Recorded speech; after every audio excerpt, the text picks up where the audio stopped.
early. How come the moment I start early just starts yapping? Hey. What's up, 2% Chunkers? Thank you so much for the 5-month resub on the Prime to start us off. Appreciate it. Also, what is up? Chess 72 months, 6 years. Appreciate it as well. Thank you so much. Thank you, guys. As we are going to get rolling in just a few moments, we are just trying to find our players, I guess. Is probably our plan.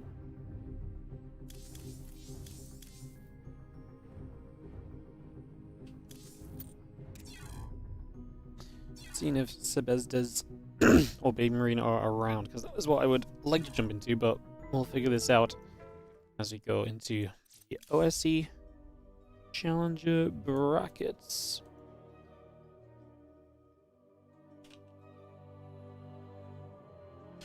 Alright, just checking to see if they're about, but like I said, it might just be a couple of moments while we figure this out. We'll get ready to go. So we're going to have a few best of 3s today, as well as the best of 5 qualifying matches, guys. It's going to be double elim, but we're probably mostly going to see the qualifying, the upper bracket and the qualifying match. And we may not see any of the best of 1 lower bracket stuff. So just letting you guys know that may very well be the case in just terms of how it plays out. So, yeah, we're just going to try and find Sebastas and BabyMarine. I'm just hoping they didn't start super quickly. It would be kind of wild if they did start that quickly, because, like, that would have been a very quick way to begin the day, but, and they were never on the NA server, but we will have a little bit of a look. And try and figure this out, guys. I've got how to get the probes nerfed. Probes don't need nerfing. The real OP worker is the drone. A drone can become anything. A drone can be a spine crawler, it can be a spore crawler. If that doesn't convince you that the drone needs nerfing, then StarCraft 2 has lost all hope. I don't know what else to tell you. Don't know what else to tell you. Alright, we're gonna get moving here in just a couple moments, guys. Like I say, just getting set and ready to rumble. We just want to try and figure out where our players are, or if they are here, or anything to that effect. I wonder if they just got started, like, before I could find them. If that's the case, we're probably just going to wait around for a game until we do find them, though, so we'll give it a second or two, and like I say, hopefully they show up. / relocate them, etc, etc. I feel like I had these guys on my friend list, though.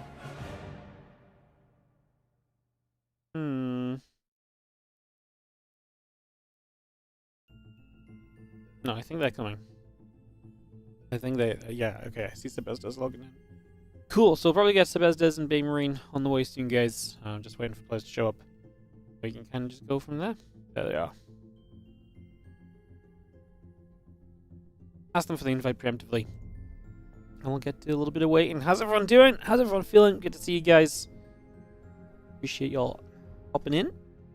Joining us for some StarCraft. This hoodie somewhere else. I'm sat on it right now. My desk is so nice and clean from not having, like, Christmas stuff around. It's incredible. You guys have no idea, like, I'm so used to there being just Christmas, like, decorations and the tags and stuff all over the place, and it's just not here right now, and I'm just like, oh my god, it's so clear and empty and just easy, and isn't this just lovely? Like, what a day. What a day. Alright, waiting for some invites, guys. We'll get this on the go. Be ready to rumble here fairly shortly.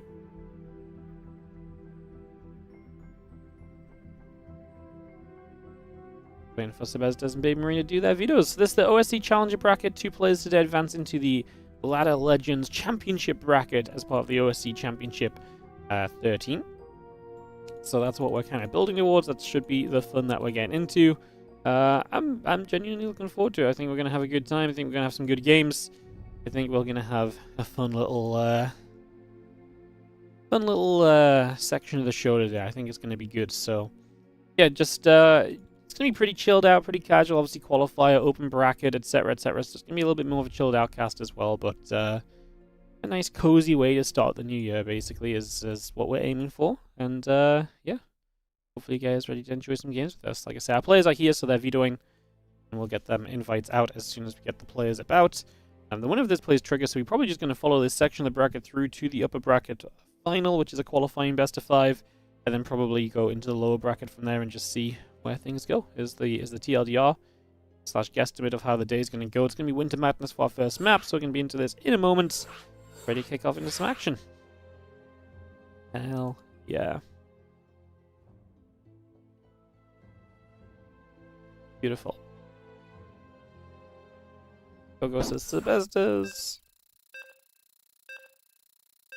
And we do go. Perfect. Alright guys, like I said, kicking this off, getting this going. Put this on the way. And kick off onto Winter Madness for our opening map of the day. Here in this OSC Championship Challenger bracket. How is Wardy? I'm good. I've had a couple of days off. My voice is a little bit rough lately, but yeah, I'm good. Happy to give you guys some action, some games. I think it's going to be a fun day, so yeah, no, looking forward to some StarCraft 2. Happy to be back. Always, I don't know why, I always feel like after a couple of days off, 2 days off always feels like the worst, because it's like, I don't know, I feel like I've just been like, I feel like my brain's not in it, but there's not been a good reason for me not to have been, had my brain in it or so. Kind of a weird one, but yeah. So yeah. Alright, Sebastas will be our yellow Protoss in the upper left side of the map to start things, and in the bottom right, our red Terran will be BabyMarine. As we kick things off and figure out just what it is we want to have happening over the course of this. So we'll get this all on the go and see just what exactly is going to be taking place here, and see what our guys want to show us in their first games of 2026, unless they found something to play in yesterday, which maybe they did. I was not online StarCraft-wise yesterday, so I don't know if there was anything going on, but first games for us in 2026 starting out with this TVP.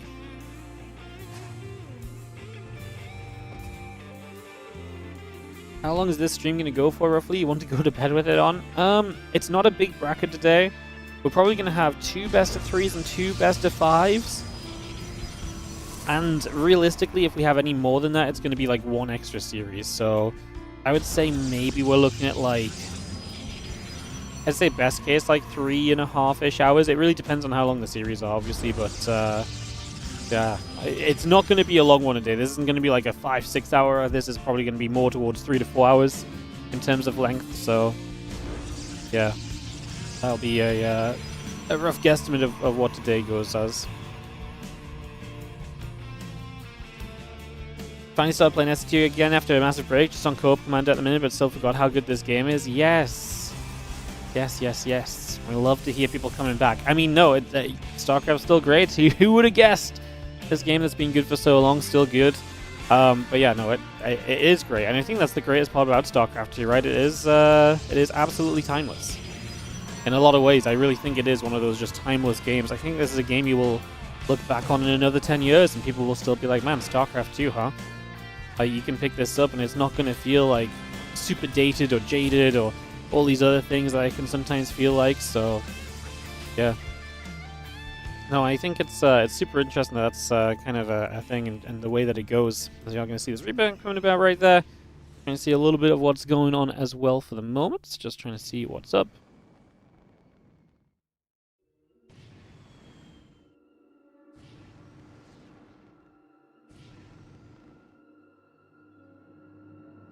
That's going to be seeing the Twilight Council still not into play. This hallucination continuing down toward this bottom side for a couple of moments. So just getting that on the go as the hallucination flies about to see a little bit of what is going on and just trying to see what's happening here.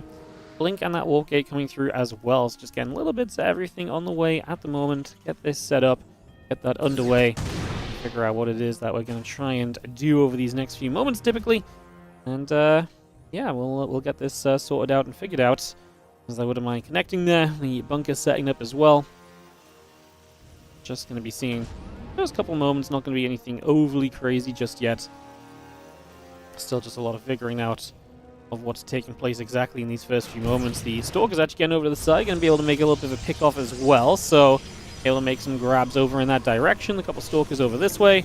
Just going to be gathering around also here, so again, they're just going to be settling 2 Stalkers, a Blink, all coming up. And we just have that hallucination is going to take itself down to the bottom right-hand side of the map. So is going to be on a journey right off the bat here as well.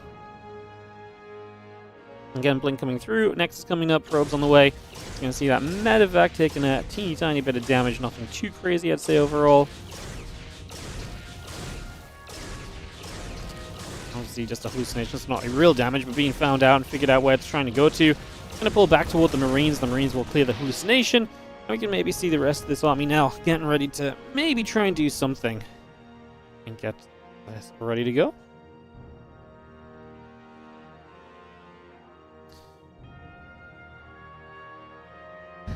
My keybinds all instantly slotted back in. You're off to races.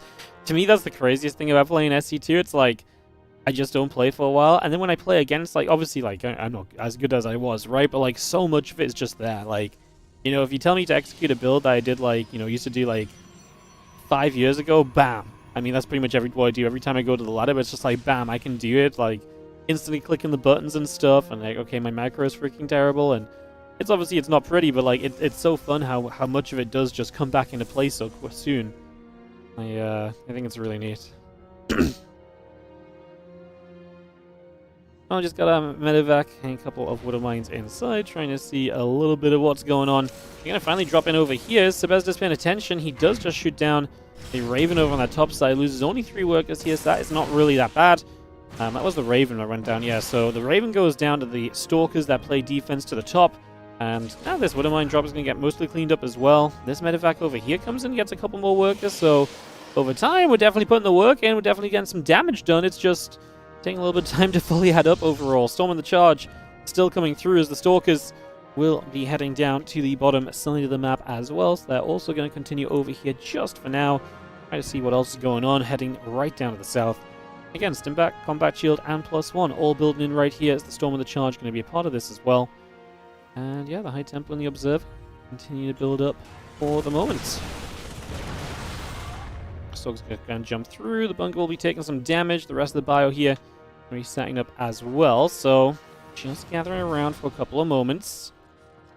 Again, +1, the Storm, the Prism, Stimback, Combat Shield, and that attack upgrade continue to come by as well. So good upgrades kicking in very soon from BabyMarine. I feel like BabyMarine's typical kind of go-to scenario here in the world of TVP is that he ends up in these situations a lot of the time where I feel like he can have really good early games, really solid in the mid game, but does struggle a little bit later in the game.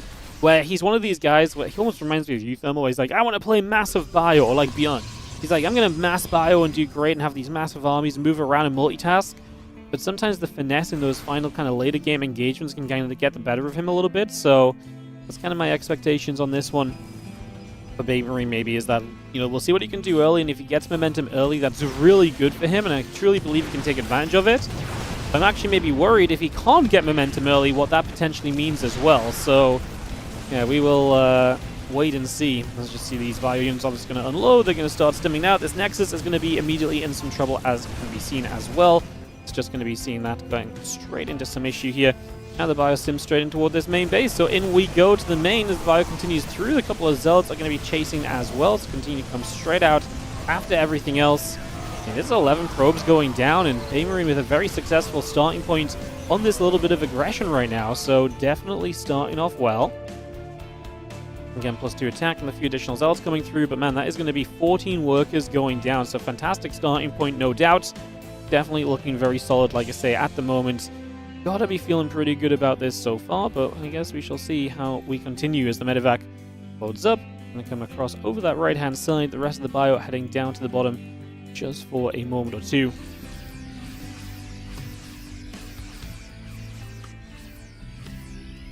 Yeah, bio just all gathering in together right here, so just getting set up. Ourselves, the Protoss looking to kind of pressure forward. Oh, Medevacs, they do not get seen. This army did not go up that ramp. It looked like he might.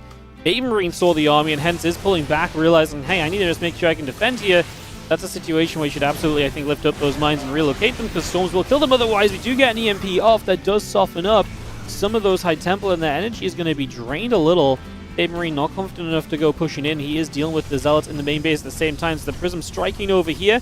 BabyMarine still trying to fight at the front. The High Templar become Archons. Fire at the front should do okay. The Wooden Mines have cleaned out the Zealots, so we get rid of the kind of the front line buffer. That's usually kind of half the problem. Now we're going to see the Bio continue to fight. A couple of Archons continue to go down. Damage being done. The rest of the Bio gathering up. The Zealots are going to get through to get some damage done. A couple of units still in the main base going down. Sebastas starting to lose a lot right now. BabyMarine needs to start clearing this out in the main, especially as these Zealots being kind of reinforced at this point by Stalkers, but there's no attack on the front anymore, so everything can just focus on this main base. We didn't stir step for a hot second here either, which kind of makes this even more interesting. And we are going to see the command center going down. SCV is trying to get back into the main there. At this point, just going to try and aid in the fight, as this is chaos. But Sebastas, I mean, I just don't think he has the units to keep this going. And eventually, I wonder if we just get across the map and can go as BabyMarine and maybe do something. But I'm actually not completely convinced that's going to be super easily done either, if I'm going to be completely honest with you guys. See that Zealot Stalker Force still getting going, still putting a bit more damage in just for the moment. SCV is coming down. Is going to be 19 killed in total, but 20 workers down. And yeah, I think if we go across the map, the issue is Zealot Warpins are just going to be such a good standstill sort of point for you to kind of have to deal with. Like, I think that's just going to be trouble in general. So I do think that's going to be an issue here in the near future. Stalkers, the Prism coming back over. The Marines get underneath. The Prism actually goes down. I mean, right now, I actually don't think we should be fighting.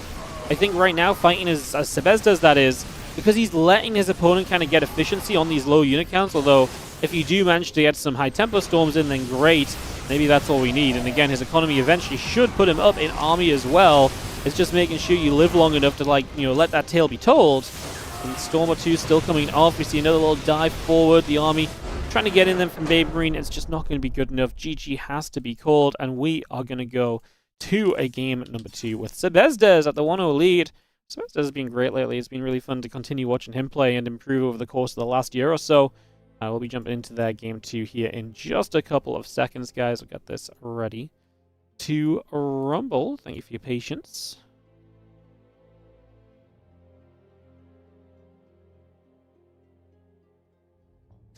Thought Seb had chucked it when the Archons died. Yeah, I thought there was a couple moments, honestly, where he was in some trouble as well, to be honest. I was not a complete believer in a few of those moments, but turned out A-okay, and Mothership is going to be our next map. Yeah, it was kind of an interesting game. I actually thought BabyMarine was doing all right as well. Like, it really felt like the army at the front was doing great.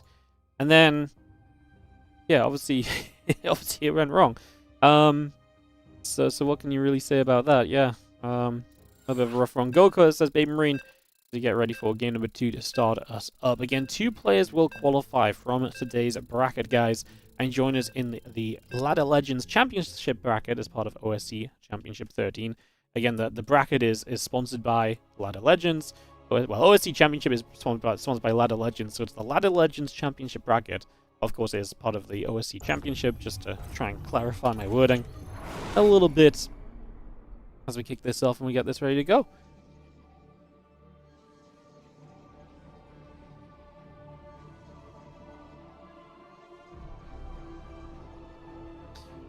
Sebastas up 1 in the bottom side. BabyMarine down a game in the upper right to get going into game number 2 of the matchup. Considering what I'm chatting about, do I ever think there'll be another race at it? I don't think there'll ever be, honestly, that big of an official update for StarCraft 2, but I mean, there's already, like, people who do, like, mods for, like, additional races in StarCraft and stuff. I just don't think we're ever going to officially get anything in the world of, SC2 at this point. Like, I mean, hating to be negative, just the reality of the situation. So, yeah. It's sad to kind of say, but realistically, that's kind of just how it is, you know? So, yeah. I think as long as they keep giving us some balance updates and stuff, though, we get, like, official updates and ladder pool rotations, there's still just so much potential for StarCraft. The beauty of StarCraft 2 is that the game can change. The thing is, like, a lot of people don't appreciate how much the game still changes, because people see, like, the TVP, they're building bio versus high tempo. I've seen this for years. Yes, you've seen that for years, but the way in which they do it is different, and a lot of people don't maybe appreciate the subtleties, and for those guys, maybe StarCraft 2 does die out in terms of, like, how cool and fun it is. If you really like the intricacies of StarCraft 2, like, there really is so much about StarCraft 2 that is just to love. Because there still are just new builds coming around, slightly new variations of doing things, and it's about appreciating like the smaller things at this stage in StarCraft 2's lifespan than almost the larger things, if that makes sense. So yeah, hopefully that makes, like I say, a little bit of sense, but yeah. Still enjoy a game from time to time. Not much I've played for this long. Yeah. I think that's the cool thing as well. Is like StarCraft 2 has that nature of being like, if you just want to play a couple of games, like you might suck, but like it can be kind of fun to suck still, right? And get back in and like cheese a guy, or you know, have a successful Marine. You know what I mean? Like it can be like depends who you match up against, depends how well you retain, but like every time I jump on the ladder, I usually have fun for a few games. I just know that if I spend more than an hour playing, I'm probably going to get tilted and wonder why I'm not better and wonder why I can't macro like Clem. You know what I mean? So, yeah, StarCraft 2 definitely has some fun elements of it. Some fun elements to it that go along with that kind of thought process.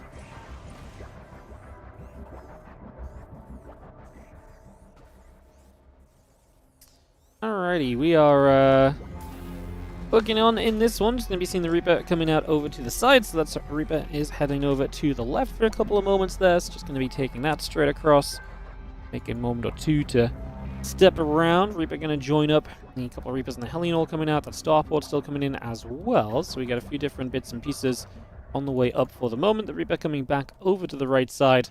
Figuring out what exactly we want to try and do over these next couple of moments. Have a good amount of Reaper Hellion, obviously, so good chance to really get across the map and try and make something happen here in these early stages. Heading straight down to the south. It's going to be the chance to hop into this base and definitely maybe get something going in this position, so like I say, let's see what we can do. Reapers hop by, a couple of probes will begin to go down. BabyMarine looking for the early damage. The Hellion's looking to come by as well. Stalker moves out of position on that ramp. Not sure if that was going to block it or not anyway. But we are going to see some of these probes beginning to go down. The force field doesn't really do much to keep these units away. I mean, kind of does, but not in the best sort of manner. It's not a force field that saves the day, put it that way. I mean, this day is definitely a little doomed right now for Sebastas. 13 workers go down. One Reaper gets to stay alive for some map control. And that is a pretty darn wonderful starting point. Do you see that gateway finishing? A couple of Marines and medevac coming through. The Reaper on the right side hanging about just a little bit as well. Continue to hang on in there. As yeah, medevac Marines come through. Blink and the Stalker coming about. The barracks and the SCVs. A bunker coming down. And get a lot of the rest of this. Continue to come through as well. This Reaper still on a hunt. Like I say, it's nice to keep one alive because you can come back in, see if your opponent's units are still here or not, etc., etc. Just some little bits of info you can find for a while. As the Stalker steps through, Reaper does go down, and it's going to be a nice kickoff for the moment.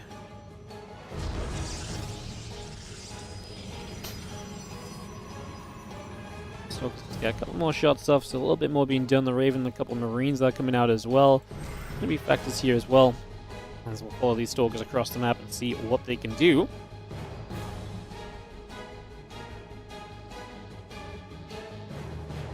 Straight toward that natural expansion for a couple of moments, so we get that into place. It's going to be seeing the Stalkers fighting here. This bunker already beginning to take some damage. Is indeed going to go down, so the bunker will fall. A few Marines going to pull back together for a couple of seconds, and we just have, I mean, 8 probes going down as the damage across the map, by the way. It's just the medevac and a couple of Widow Mines that get some work done there, and they will try and go big for these next couple of moments. SCV is going to end up back in some trouble again, mind you, so that's going to be a factor as well. We go back and forth for a couple of moments. Stalker's actually going to get rid of the siege tank as well. Does Sebastas really just break through here and get this much done? I mean, so far the answer is yes, you absolutely are getting that much done. Genuinely a little bit surprised by the success levels of that. Really didn't think that was going to be as successful as it was, as this medevac comes back over. Tank and the Marine staying around and just hanging in there for a couple moments. Pulling back through for the moment. Tank and the Marines coming about. Nexus probes and the Stalker on the way. These few Stalkers will continue to settle in. The Stalker's going to go after a few more of these SCVs, and the Raven trying to find a little bit of extra damage once more. Still not finding too much overall. Stalker's going to keep going. SCV's taking damage. Marines will be taking some shots.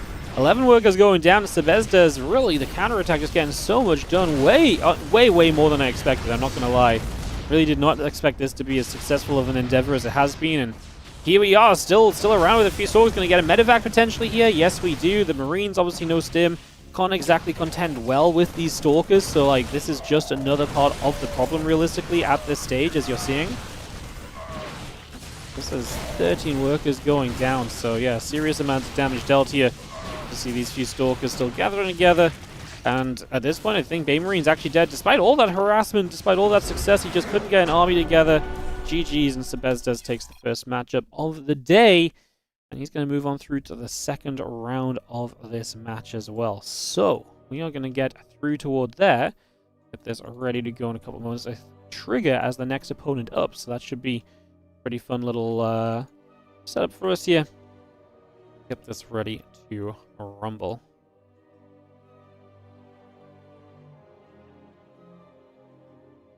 Cool, let's do it. Let's do it.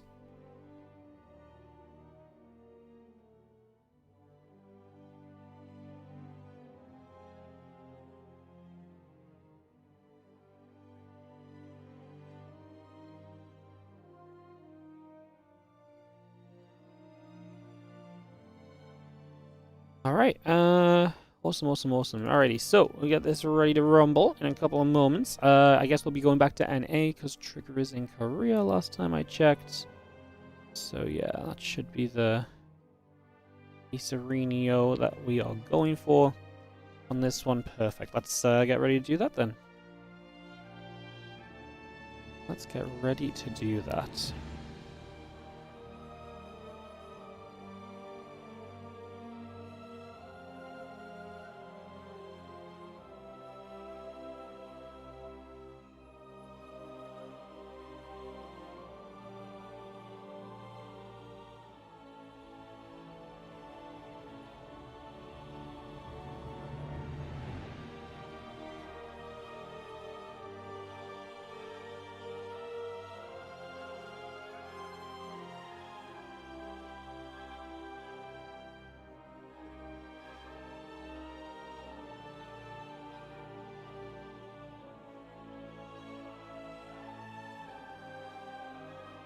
Cool.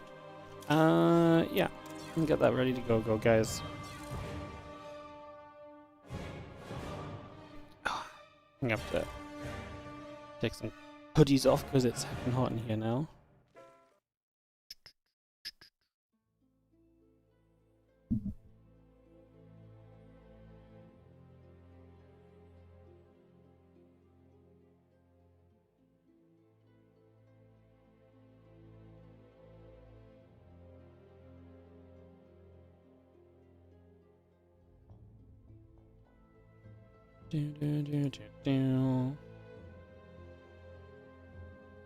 Play Central, West, Central, or West, Central, West. I've got no idea. Asking questions I don't know.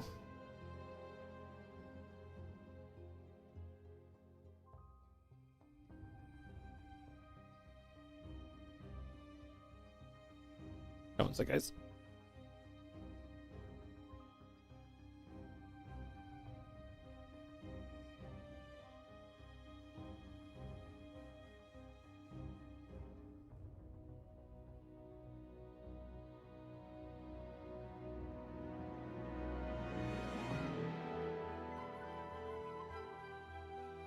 Alrighty. Hell yeah. Get ready to rumble then in a couple of moments, guys. Get this set up. Get ready to go. Thanks for joining us today. It's going to be Trigger versus Sebastas up next. Just a few moments' time.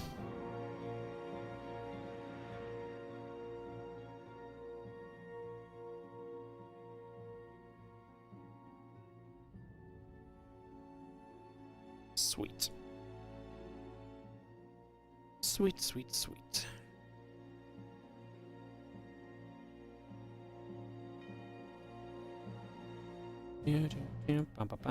Bum.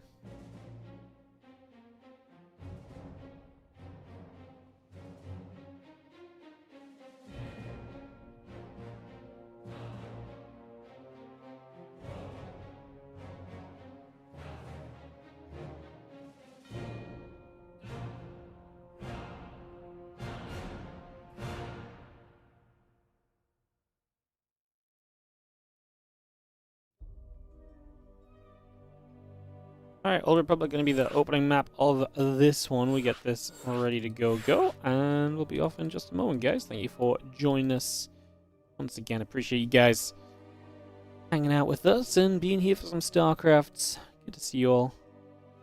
Gonna get this started up. Ready to trigger. Go goes to Sebastas. So our PvP will be starting. Elsewhere on the bracket, LetAlex got a 2-1 victory in his matchup. He will advance through to play the winner of Art and Demi. So we'll do this PvP and then we'll see where that other semi-final is at. Join in on it or somewhere like that. As we just get into Old Republic. Let's do this. Let's party in. In the bottom left-hand side, probably our favorite in the qualifier today, it is Trigger, looking for a chance to get into the OSC Championship 13. Definitely a player who deserves to be there. Of course, all the players that come through these challenger brackets will start in the lower bracket of that Ladder Legends challenger bracket. So keep that in mind. It's one of those things where it's like, well, that doesn't seem great, right? Like, you know, we're going into the lower bracket, but it's better than having no shot at all, right? At the end of the day, is kind of what it comes down to. So, yeah, Trigger definitely one of those guys who is more expected to be there, and honestly, you know, probably could have had a pretty successful chance at kind of, you know, being in the upper bracket if he played a couple more events this year. Again, that upper bracket is determined by players who participate in the kind of OSC events throughout the year and do well there and get a whole bunch of points, etc. So, fortunately for Trigger, just didn't quite have enough participation in those across the course of the year for that to be a success for him. As unfortunate as that may be, let's just have ourselves the Nexus Chrono Booster from him. Sebastas, as we just saw in the last round. I don't think this is a walkover for Trigger here. I think this is going to be a little bit of a challenging matchup, to be honest. I do think there's going to be a little bit of danger in this and so on. So, yeah, I do expect this to be a fun little PvP. Trigger my favorite, but Sebastas with upset potential. And like I say, I'm a big believer in the Sebastas upset potential lately. This guy's had me believing this year. He's had some good games. He's been really solid. He's been a fun player to watch, and I think that's one of the main things. When someone's been a fun player to watch, it gets you a little bit more believing in their kind of game plan and game state some of the time. So, yeah, to me, Sebastas has just been one of those guys recently that really has just been fun to witness.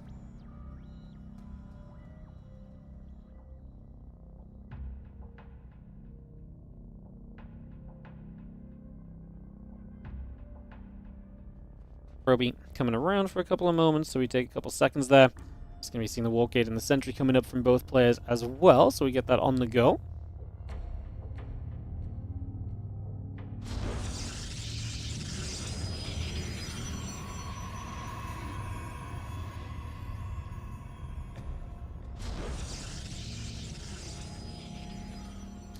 Yeah, Sentry and the Warp Gate all coming up. The Nexus coming online from both players. Pile on the Probe, the Stalker coming in as well, so again we get a lot of that coming through just for the moment. The Probe continue to come across.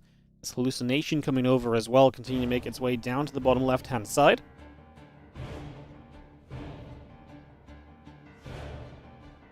On a little bit of a journey right now. Stalker is just going to go and hit that Hallucination a couple times over. Sentry going to get some damage onto it as well, so we get a few shots off. We do have, again, the Stalker and the Warp Gate continue to come up. Also, the Twilight Council, Nexus, a little bit to everything on that one. Continuing through, and Hallucination just taking a little bit more damage for now. Again, Nexus, Twilight's coming into play. Hallucination coming over. Figuring out what we want to do next. That Hallucination will fade out of here. Stalker and the Sentry coming up. Twilight Council building into place. Still just for now.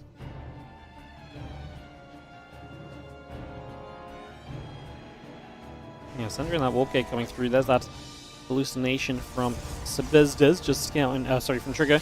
Just scouting out what Sebastas is up to, but both players end up expanding here, so it leaves us in a pretty kind of normal position, with Blink going up against Blink pretty much in the next few moments, so we'll get that sorted out, figure out where exactly it's going to be that we kind of leave this at. So yeah, Blink versus Blink, kind of continuing straight through, just for the moment, and getting that underway. We get a lot of this rolling very shortly.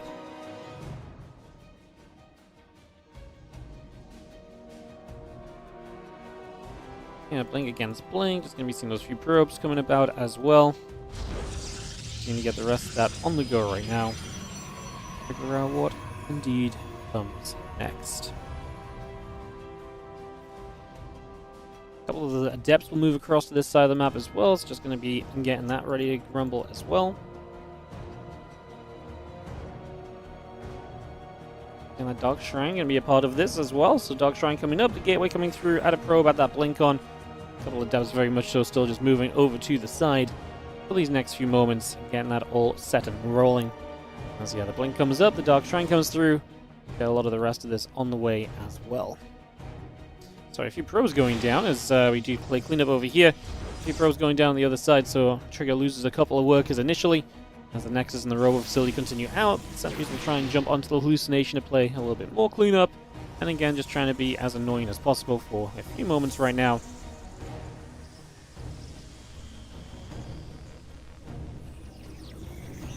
Yeah, Robo facility coming online, the Dark Shrine coming up as well. And we just see ourselves a couple of probes that blink on both players. His Adept's actually going to get up to the top here, and they're going to get rid of a couple of probes right off the bat. So 2 workers go down. Going to be seeing a 3rd worker in some trouble as well. So Trigger gets in for a few workers himself and equalizes some of the damage that was just taken but a few moments ago. So able to get some of that damage right away. And now Trigger actually steps onto the map. Has a couple of DTs involved as well, so that's going to be a factor too, you would have to imagine here.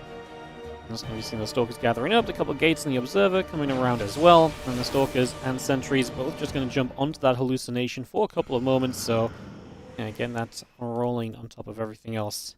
The current game plan, as our charge and our gates, our Forges and our Robo, our Nexus as well, all coming up. Stalkers and Sentries continue down the bottom left-hand side, gathering up onto the ward of this Nexus. Just going to have our charge and +1 continue to build into play, add the 2 more gateways on, add the Robo facility and the probes on, bringing all of that in as well, just currently.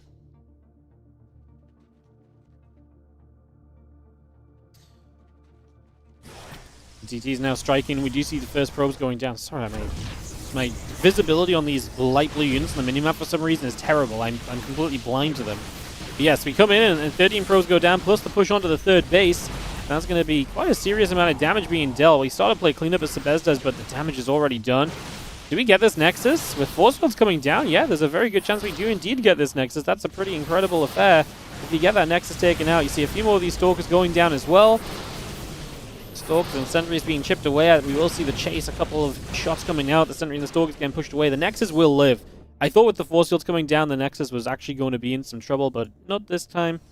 For now, at least, it will all settle. As you just see again, charging the +1, building on both sides. The Immortal coming through, the gateways in production.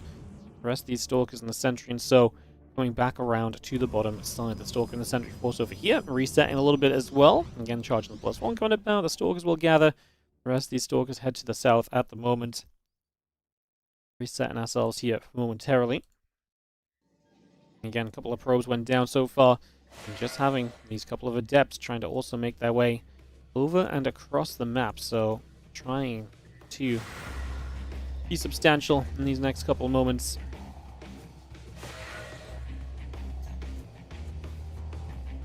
Let's do attack starting up from Sebastas, and Sebastas is going to step on the map as well. I mean, to be fair, he probably knows the situation he's in. He's got to know he's not in the prettiest of positions right now, and that he's, you know, in a little bit of trouble for sure. So I don't blame him for kind of having that kind of little bit of a defensive or aggressive look to him, and just trying to see if there's a way to maybe get something done here. He's going to cancel the 4th base. I mean, that's a good start, right? It puts you in the right direction, if nothing else. Getting rid of a pylon there as well. I'm just going to see these shots will come through. You have the force fields to try and help dictate the fight. Unfortunately, there's only so much that will really do for you as another force field comes down.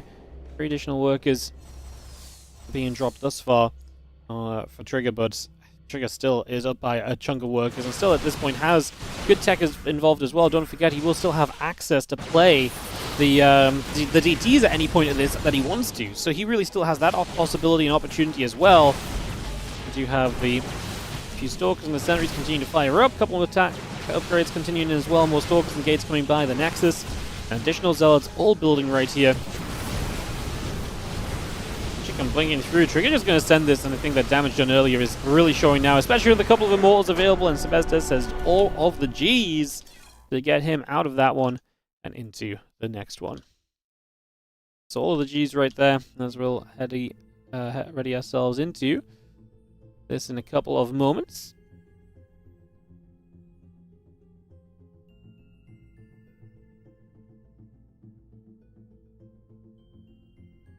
Alrighty, guys, we'll head straight into it. Fast game of PvP does not require us to do much else just yet, so we can more or less just go. And get this resumed as soon as Trigger and Sebastas host up for us. Looks like they're just figuring out our maps or something along those lines. So I think they were figuring out servers for a few moments as well, though I do think that was sorted actually in the end.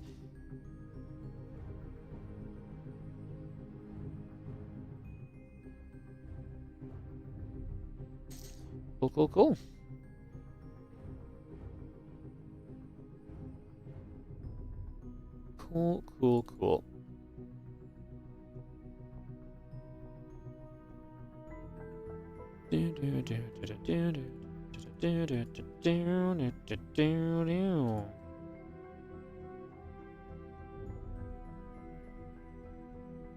Winter Madness is going to be our map. Perfect. Let's get into it. Let's see what we have going for ourselves here. Go goes to Sebastas. We'll head into this one in just a couple of moments, guys. Trigger finished rank 21. Most unlucky to miss as all of the top 20 were able to play. That's actually unlucky that nobody declined. Not a single person declined to let Trigger in. Unbelievable. That genuinely is very unfortunate for Trigger, to be honest. Yeah, that just sucks for him. But sometimes it do be like that, I suppose. As we get ready to resume here. Get into some more action, my friends. Let's do it, as we have got ourselves in the bottom right hand side. The blue Protoss player here is Trigger, and he's up against the yellow Protoss. Down in game is going to be Sebastas. So get this up and running. Let's see what we have going. Color probes, pylons all coming through. We get set up for a couple of moments. Get this on the way and see what we can do. The couple of pylons coming by, the probes getting into production. Getting started here just for a moment or so. And getting ready to kick this off. See what will happen over the next few moments. Gates and the probes coming about. Winter Madness, our battlefield for the moment.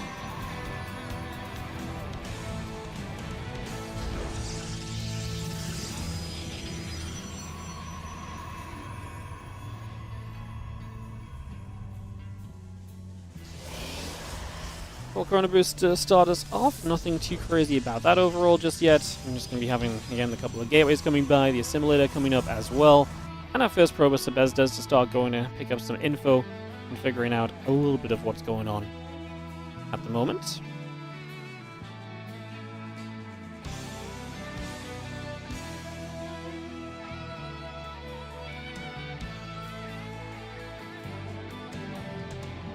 He's out down at the bottom side, so he's going to be journeying across there just for a moment or two. That's set up.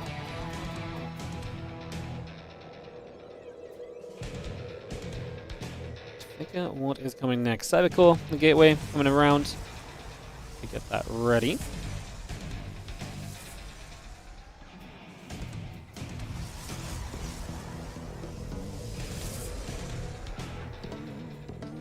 Well, the depths will continue out. The Stalkers and the depths both building. See the couple probes making their way over, so nothing too crazy.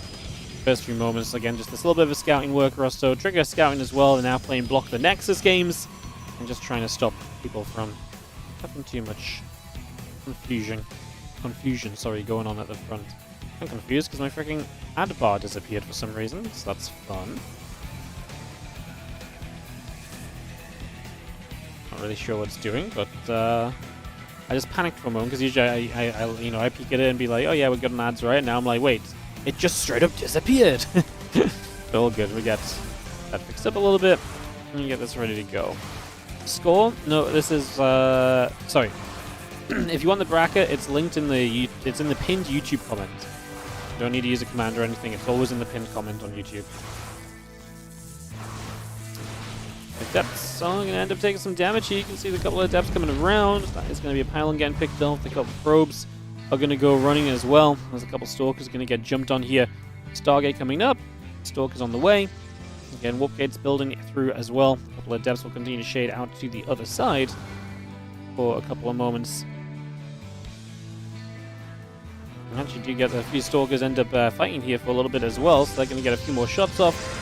couple of adepts begin to go down. You see a little bit more damage just being taken there for the moment. So again, a few shots coming about. Again, that Oracle and that Walker continue to come up. Just going to be seeing the Stalkers getting jumped on.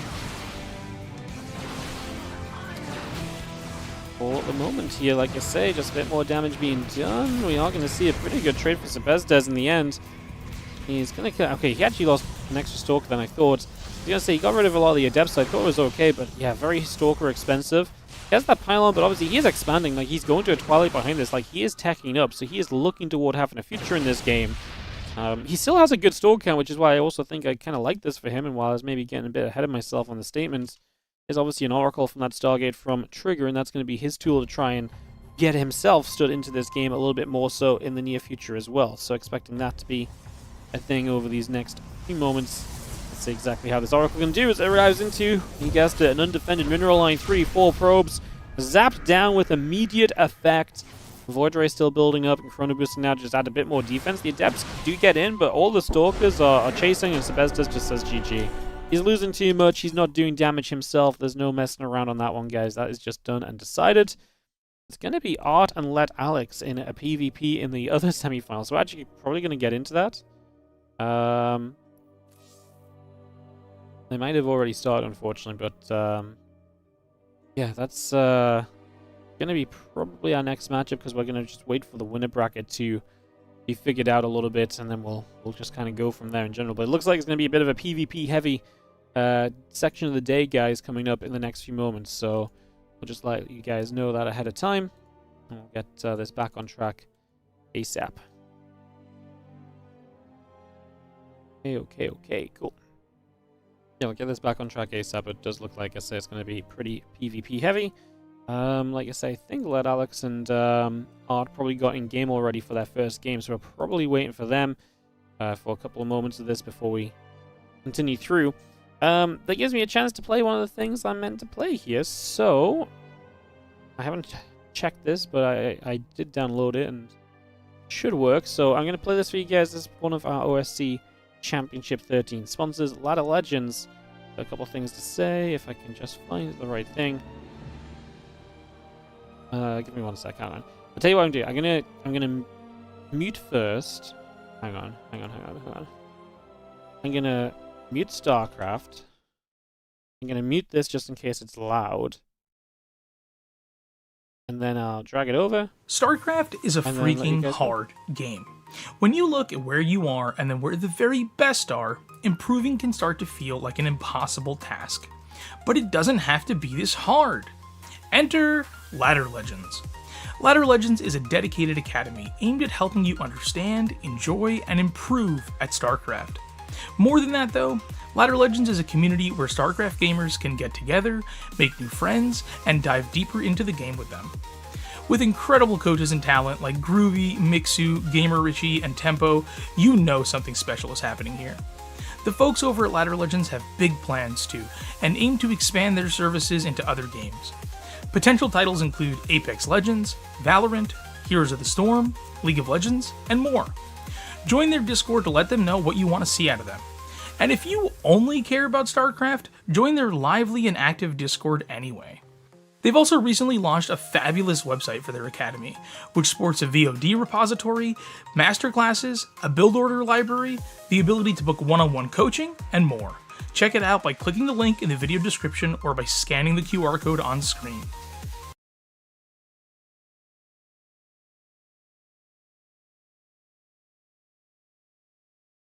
Is it meant to be a black screen right now? Oh, yeah, how about... Once again, thank you to Ladder Legends for the support. Ladder Legends is a dedicated academy specializing in StarCraft for the moment, which has helped people who have been hard stuck break through that ceiling and hit ranks like Masters and even Grandmasters in as short as a month. Be sure to check out their fantastic new website, which sports a VOD repository, masterclasses, a build order library, and the ability to book one-on-one coaching. Gain access to all of that and more by subscribing to Ladder Legends for as little as £14.99 British pounds a month. Check it out by clicking the link in the video description or by scanning the QR code on screen. There you go. Ladder Legends. I need to put a proper screen up for that, but yeah, I don't have sound. I don't hear it, so it went black screen. And I was like, wait, did it stop? No, it was just in the middle or so. My bad. Alrighty, guys, we're gonna be waiting for, like I say, the art and so matchup to get figured out here for a couple of moments, and we'll get back on track for you guys. So thanks for joining us again. Appreciate y'all. Like I say, I'll be going momentarily. This one back into play. We'll be off and away hopefully very soon. It shouldn't just take us too long. Should be able to get this going for the moment.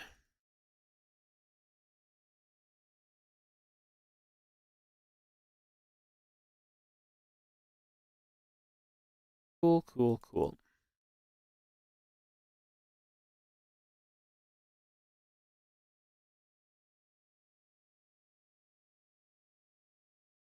Light of Legends, good game, beautiful. Yeah, I don't hear it. When I play videos for some reason I don't get the audio because it plays in like a certain way. So unfortunately, I don't get the get to hear what you guys get to hear. But it's not the end of the world. Just sometimes be nice to hear, hear what's going on and everything. So yeah, all right, we are going to get back on track here in a couple of moments, guys. Get back into some more StarCrafts ASAP and figure out what our next part of this plan start to look like. So, I'll get this going. Get this started.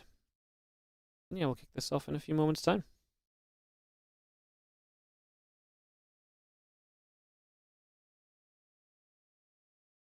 Kick this off in a few moments' time.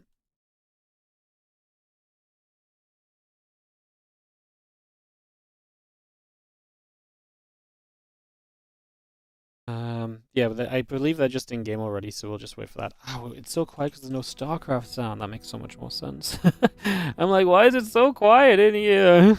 There's actually just no StarCraft sound. That does make so much more sense. Cool. Cool, cool, cool.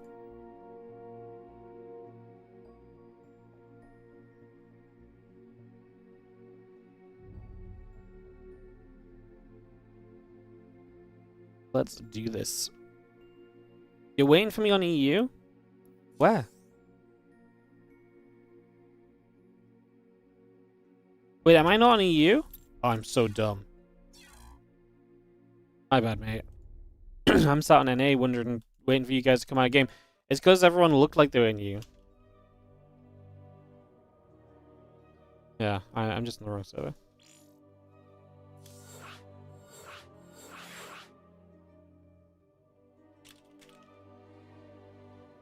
Yeah. All right, they're waiting for me, and I'm the one holding everyone up, guys. So that's on me. That's on me. I'm the one holding everyone up. Ay ay ay. All right, we're gonna get into this PvP, guys, with LetAlex and Art. I thought they were in game, and I'm just on the wrong server. I completely forgot we hopped back to NA for Trigger and Sebastas, so that's on me. All good, guys. Happens. No mistake on my behalf. I know. Wardy making mistakes. I know you guys don't expect it. Good guy, LetAlex fixing it. Because I'm literally just hanging out on NA. Clueless. Completely clueless. Alright, let's get into some more OSC Challenger bracket action. So we have got ourselves in the bottom right-hand side. The red Protoss player is going to be LetAlex. And he's taking on the blue Protoss Art in the upper left-hand side. As we get that up and ready to rumble. So kicking this off, getting this going, and on the way, figuring out what we want to do here for the next few moments. Yeah, exciting stuff. We got a couple of pylons on the way through, some probes building up. We get this started for a couple moments right now and see where exactly things are going to go. As we have ourselves a little chrono boost on the Nexus. Again, gate coming about, probes building through, getting that in position just for now. And figuring where we want to take things very shortly. What's up, Taco Stuff? Thank you so much for the 20 bits. Appreciate you.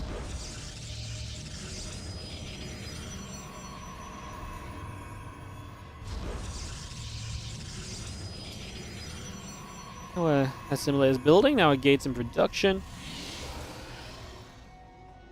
And we have ourselves Ruby Rock as our battlefield for this PvP. Is this the Russian Art or the Polish? This is Russian Art. Polish Art is already qualified from the first Challenger bracket that we had a few days ago already. So Yeah, first, our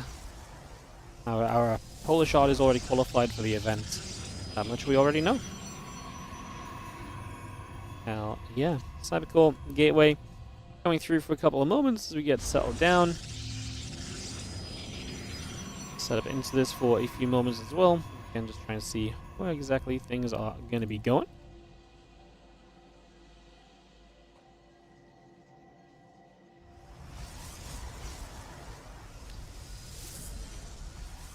Cybercore on the gates, probes on the way. Just going to be seeing the probe at the top side, going to move around a little bit as well, and we're going to be having a little bit of movement here as that Cybercore continues straight into place right now. And yeah, probe will chase the probe. So probe chases probe, Sentry and Stalker on the way up, the warp gate building by. Sentry's continuing through, and like I say, the probes will just nibble at each other for a handful of moments here to get everything started, more or less. That's pretty much where we stand right now.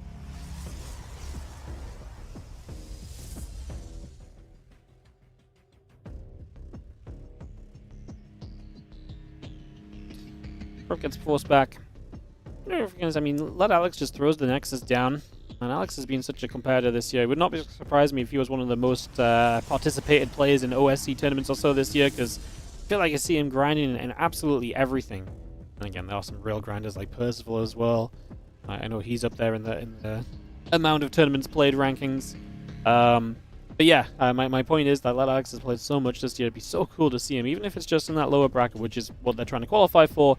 It'd be so cool to see him have a shot at playing in the OSC Championship, a true story, or someone who has definitely kind of risen to the challenge and tried to just become that better and better and better player that, you know, has become as good as they can be and has definitely seen improvement throughout the year as well. So, yeah, it'd be cool to see him make it, but Art's also very deserving, and honestly, again, the winner of this obviously has to go through Trigger, which is not exactly ideal either. Of course, you know, if you do lose, there's a lower bracket today, so there is that secondary chance that's available.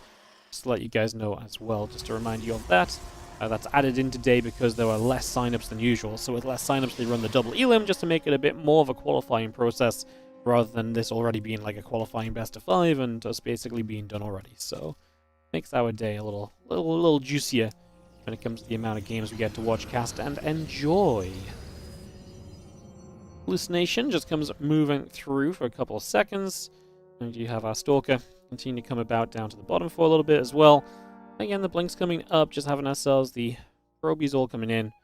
And we continue to, like I say, settle here for a couple of moments and figure out what exactly is going to be coming up next, as we just have the hallucination going down. The Sentries and the Stalkers playing a bit of cleanup over there as well.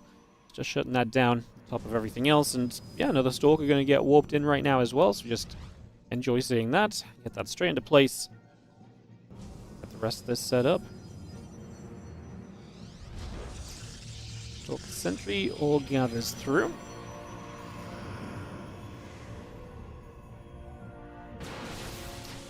This nation just flies by as well, so just takes a couple moments to go out in that direction. Obviously the Stalkers and Sentry there are going to be in position to try and put a stop to this and to try and hold this off a little. Again, Robo Facility, Nexus, Forge, bit of everything just coming through in that regard also for the next few moments.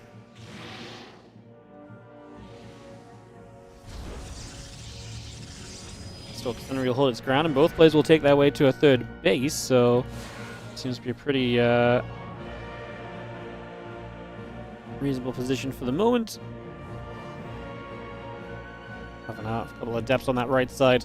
It's going to come moving about as well for a moment or two. And again, just trying to see what exactly our plan overall will turn out to be.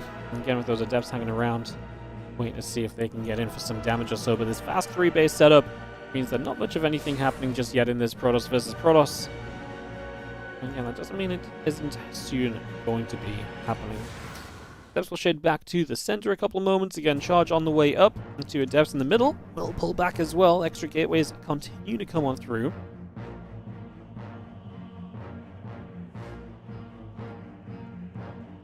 Hallucination just gets over to the left-hand side. A couple of Stalkers will continue to gather. Stalker's just going to shoot. Hallucination gets jumped on. It's going down already. So that is going to be a KO. And obviously at this point you're just hallucinating to try and find information again and again and again, right? Just if you've got those sentries, make the most of them. Like, let's get that information. Let's work with that information. Let's just do it. That definitely feels like the concept we're going for at the moment, as Again, charging the +1. Both continue to come through. Those few Stalkers still lingering around the bottom side, trying to see a bit more of what's going on, as well as everything else. Again, those extra gates, Temple Archives, all building into play. Hallucination still just flying up through to the top side. Also just seeing what else is going on for the moment.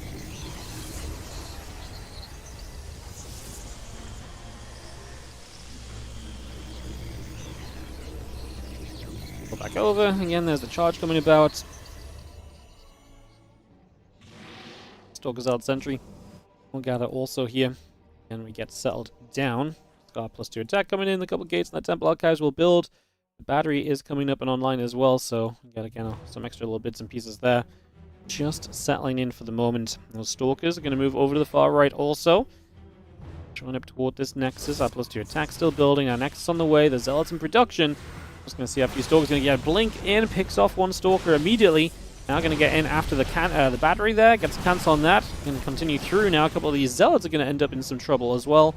So we see a little bit more happening from all of that on top of everything else. So Art and LetAlex kind of clash horns a few times. Supply is a little bit better for Art. Got a little bit more army supply in there. It's obviously very similar compositions that we're kind of heading toward at this stage. There's an Archon already out from LetAlex, for example, which is a difference, but that's kind of really about all there is in terms of differences at this current point in time. So definitely feels like that'll be something for us to keep an eye on. As you see the Stalkers coming back over, a couple of the probes going down very swiftly as well. So just playing cleanup where possible.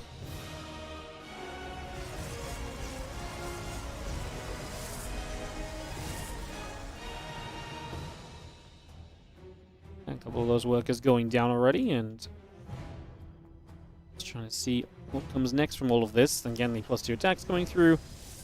The extra Zealots warping in from Art. It's going to be fun as well, having those Zealots that are now available to kind of be out on the map and potentially bringing some pressure and aggression into this as well.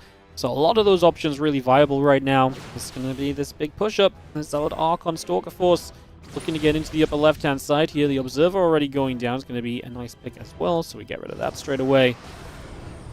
Now I can see those few Zealots looking to charge straight through. The Zealots going to turn around in return, and a couple of Archons in the back continue to do their job here. Another round of Zealots warping in. And we are going to be seeing this big fight breaking out. I mean, this is really, the job of the Archons. Which Archons can clean up the Zealots more comfortably so far. Right now, LetAlex is doing a great job. The Prism Micro keeps his Archons alive a bit longer too, and his Zealot count is winning. And LetAlex is pushing through onto this upper left-hand position, and this looks as though this game is absolutely starting to go in his favor. I mean, obviously, if he reinforces show up now, the Prism's still quite far back, which is quite unfortunate, but he's adding more High Templar, and if he still has the Zealot advantage, adding the, extra Archons into this, it's going to be an issue. That Archon in the front, that Hallucination, tanked so much damage as well. What a play from LetAlex, and what a fight from him. I did feel like he was a little bit kind of behind in the situation, but actually made the most of that, and that's going to be a 1-0 lead for LetAlex in this series. Alright guys, game number 2 coming up in a couple of moments as LetAlex takes the advantage. How about that? I love it. I absolutely love it. We'll see what happens for game 2 here in just a couple of moments. Get this set and get ready to resume, my friends. Thank you for joining us as we get, like I say, ready to go. In just a couple of moments. Fake Archon was really impactful. Yeah, honestly, it tanked a bunch of damage. Archons have a lot of shields, right? So if it tanked that much damage, like, it genuinely does make a difference. As LetAlex on his road to the upset right now. Would actually be kind of shocking to see him take this down. So I'm all about it though. Like sign me up. Hell yeah. I think that's very fun. But like I say, it would definitely be on the upset pathway as we get ready to resume here on Tourmaline in just a few moments' time. Just waiting for Art to join our lobby. How did he manage to win having less army? I mean, he just had a better position, I think. A better fight. The fake Archon absolutely did help, right? It tanked a bunch of damage. His Archon, it was also the Prism Micro. He preserved his Archons once or twice as well. He got a better concave with the Zealots. Like, he just took the better engage. And so his units were able to do more despite the, the army supply lead of his opponents.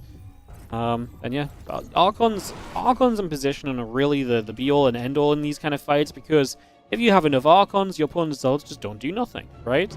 If you have good positioning, your opponent's Zealots just don't do nothing, or they do less than yours. That's the thing. You don't have to have the most amazing position in the world. You just have to have better positioning than your opponent. And it was more Alex arcing around that army than his opponent arcing around in return, so he had more damage output from Zealots. And the Archon's able to enclose, everything getting kind of caught up together in a clump. Obviously doesn't exactly help your case either, so... Just, yeah, a little bit of a combination of that effect coming through and being the reason why. In the end. Alex up a game in the upper right-hand side against Art in the bottom left, our blue Protoss. To try and figure out who is going to get themselves a chance to play Trigger in the upper bracket final qualifying matchup to start this this day.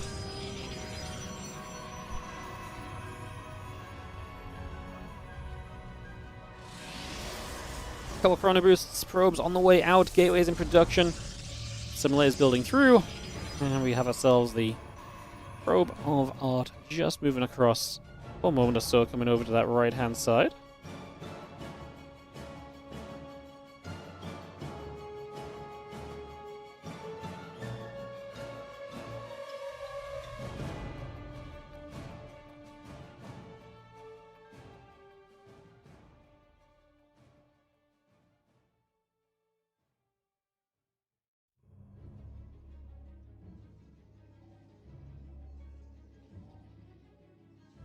Cyber core coming up, gates coming through, pylon in production, probes on the way.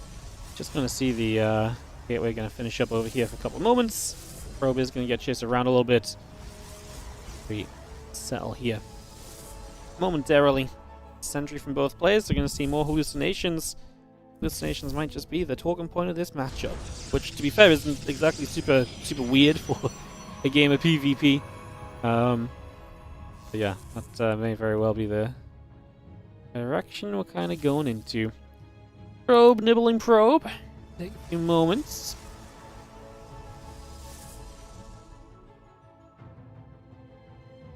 Again, that Nexus coming by for a couple of seconds as well, so a few different little bits and pieces just coming by, into play, getting going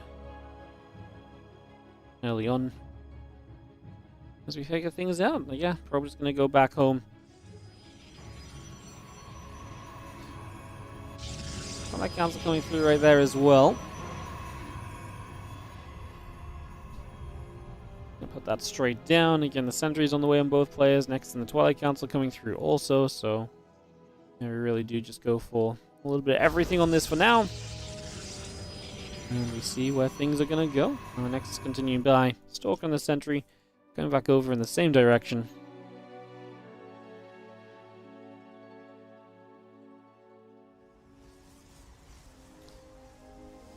The Twilight Councils will build. Nexus on the way up. The few sentries just going to be at the front there as well. Now everything else over on the right-hand side are going to be hanging out too. As we just have our Nexus settling in. Again, Twilight Council coming about. Probes in the Warp Gate. The Twilight is later for LetAlex, but only by a few seconds. You'll have the deficit on the blink, but like I say, only by a little bit overall. Still going through with that blink. And that Nexus starts on the third base here of Art as well. So we got that Nexus starting up. Hallucination still very much so moving through.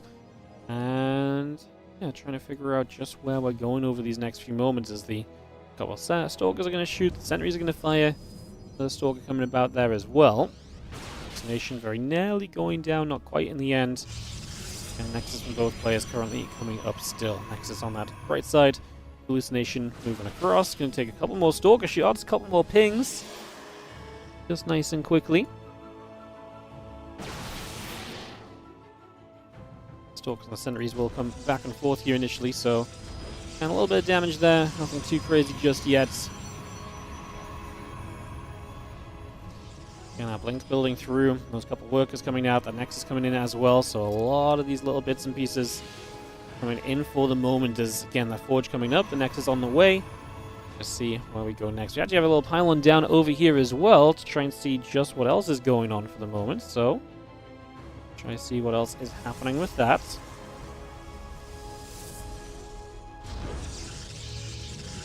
Gateway drops straight into position.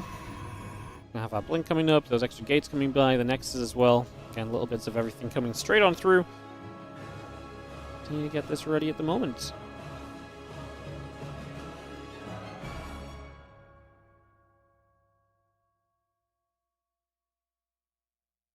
Hallucination out to that far right side. It's going to be hanging for a couple of moments as well. So it's going to be chilling there. Just another battery going down. Hallucination does settle and decide to go. A lot of army from LetAlex again with this forward gateway setting up. 3 more gates coming online, so he's going to be hitting with 7 gates in a few moments. Like, it's going to be a lot of units. Does Art have a way to get enough units up to play defense here in any sort of reasonable or respectable manner is going to be the question mark. It's going to be tough, honestly. Like, I do not think this is going to be a super pretty situation at all. So, yeah, I think this is genuinely going to be quite difficult over the next few moments. We're just going to be seeing the Stalkers going to start fighting. Force field's coming down already. Sentry's going to get blocked up. We've seen a lot of shots coming through, so a bit more damage being dealt here. These Stalkers will continue to fight. Now we're going to be seeing a Guardian Shield staying active as well, so keeping everything busy on this as we trade.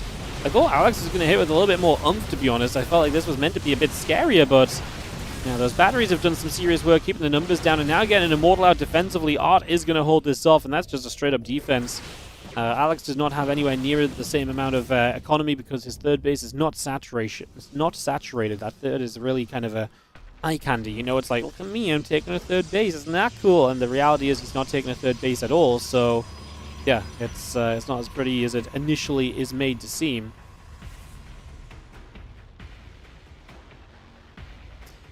Charge on the way, as we do get that set up as well, so that will be our next point of interest here. Again, Charge, Stalker, and the Zeld all coming out.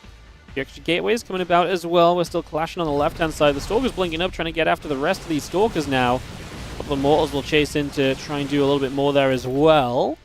Really trying their best to find as much as possible. Again, Zealots and the Charge continue to come up. That Forge is coming through also. We continue to bring all of that straight into action here. The Stalker's getting blinked on and chased one more time. Still just getting pushed out of there. 6 workers going down. We do get in with some Adepts at least, so we get some damage done. To be fair, we needed to do something here, otherwise things were not really going to be going well for you for much longer. So we get something done at least from LetAlex, but I mean, he equalized the work count, but he's down an attack upgrade. He's obviously going to be very slow in economy in comparison for a while, so his army supply is going to suffer for that. That's going to be the big issue, is that his army supply lacks from the economy he was missing for a while. He'll remain behind in upgrades all game as Art now starts +2, so while he'll catch up with +1 at some point, there will be a period in this game where once again it's going to be +2 to +1, and that advantage is back in the hands of Art. So definitely a couple of different happenings coming out of all of this as the Zeld Stalker regathers. We get set to go again. Gates gather, next in the pilot, +1 attack upgrade. Continue through also, bringing that straight in. And get into this next phase as we just see another few units warping in right now. Getting that on the go. Next in the Zeld's coming up, Robo Facility coming online. You see the Stalker Zeld going to show up right here. Just going to start charging forward with a lot of these Zelds too, so they're going to get straight into action. Just going to try and fight this right off the bat. A couple of the sentries begin to go down. Alex just going to say GG because he is not going to be able to have enough to keep this away. And we get tied up going to Game 3 of this matchup, guys. So we are going to get the full series between Art and LetAlex. The winner will play Trigger in the next round. That'll be coming up when we get through this one. Meanwhile, some lower bracket is progressing. Yeah, we'll be mostly obviously focused on winner of this versus Trigger. If there's some lower bracket action for us, I imagine we'll jump into it after the fact, but that is to be determined for now. As we ready for our next game here, just waiting for the players to host, as they have been doing a wonderful job of so far for us. Getting us involved, getting us in-game, and not going without us, most importantly. Despite my ability for being on the correct server at the start of this series too, that one really was on me, so my bad on that one. My bad on that one. Alrighty, guys. Winter Madness is going to be the map that gets thrown out here, so we'll see if Winter Madness will run with this. And get this party ready to go.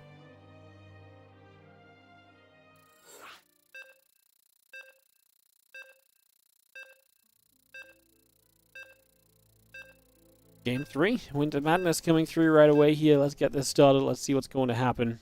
Let's see what comes down between Art and LetAlex on Winter Madness. Let's go. Let's do this.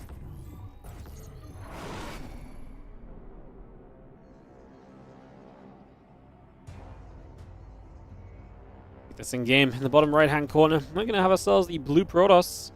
This is going to be Art.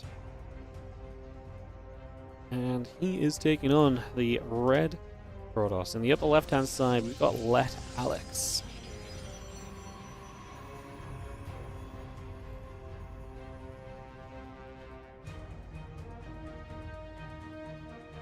Alright, game one of this best of 3. We get this underway.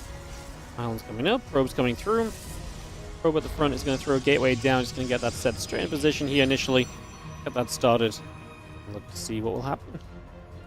We know what's going to happen. Protoss is going to win, once again, proving its OP. Guys, please, if you're in the Twitch chat, don't spoil the script, okay? Like, I get it, some of you have figured it out already, but like, you know, the script for everyone else who's oblivious is very important to keep quiet, so shh, okay? Shush. BabyMarine is the only guy left in the bracket who isn't a Protoss. Yeah, it might be just PvP for the rest of the day for us guys, but what I've learned recently is that you guys love watching StarCraft 2 anyway, and so that probably isn't going to turn a whole lot of you off completely, so thanks for sticking with us, despite the PvP experience that we have pretty much got on the go for the next little while in today's games. And Cybercore coming up, the gateway's coming through. Just going to see that probe continue to go along as well. And yeah, we get this all continue to go for a few moments here. So kicking this off, looking cozy. Checking out what's next. Hey, what's up, Nanny EL? Thank you so much. Happy New Year to you as well. Yeah, obviously my first stream of the year, guys. How about that? First stream of the year. We're back. We're buzzing. Got a lot of OSC action coming up over the course of this week. So we're live every day for the next few... Start of January's not busy, like, you know, for example, this weekend, these qualifiers are a little bit slower going and so on. Because there's not as much action on each and every one of these qualifiers, right? But generally speaking, we are still casting most days. Next weekend, I don't have anything yet, but I think we might put together a teeny WardiTV event. Just something small and fun, just to fill a weekend that is otherwise void of StarCraft. So, might fill 2 of the 3 days of the weekend, next weekend with that. But, yeah. Just letting you guys know, TLDR, there's still plenty of SC2s going on and coming up. Like I say, a lot of it's going to be OSC Championship. Obviously, the actual championship action starts just after we wrap up the challenger brackets, and obviously we'll have a WardiTV Monday before then as well.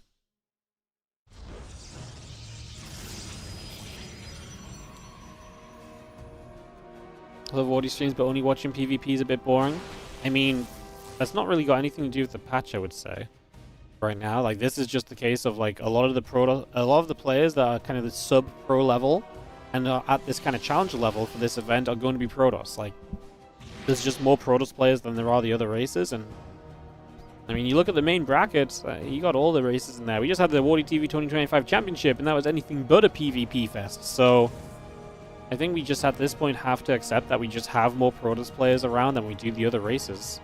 So I think the current patch doesn't exactly promote a lot of PvP, to be honest.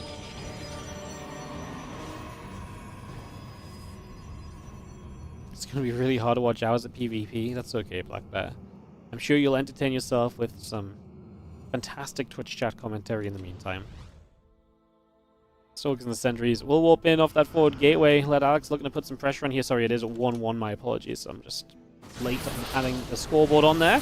Couple hallucinations at the front, going to take some of the damage as we step forward and look to blast through the initial battery energy that's available to play defense with. So, not a bad start. Forces the pro pull, which is always going to be neat.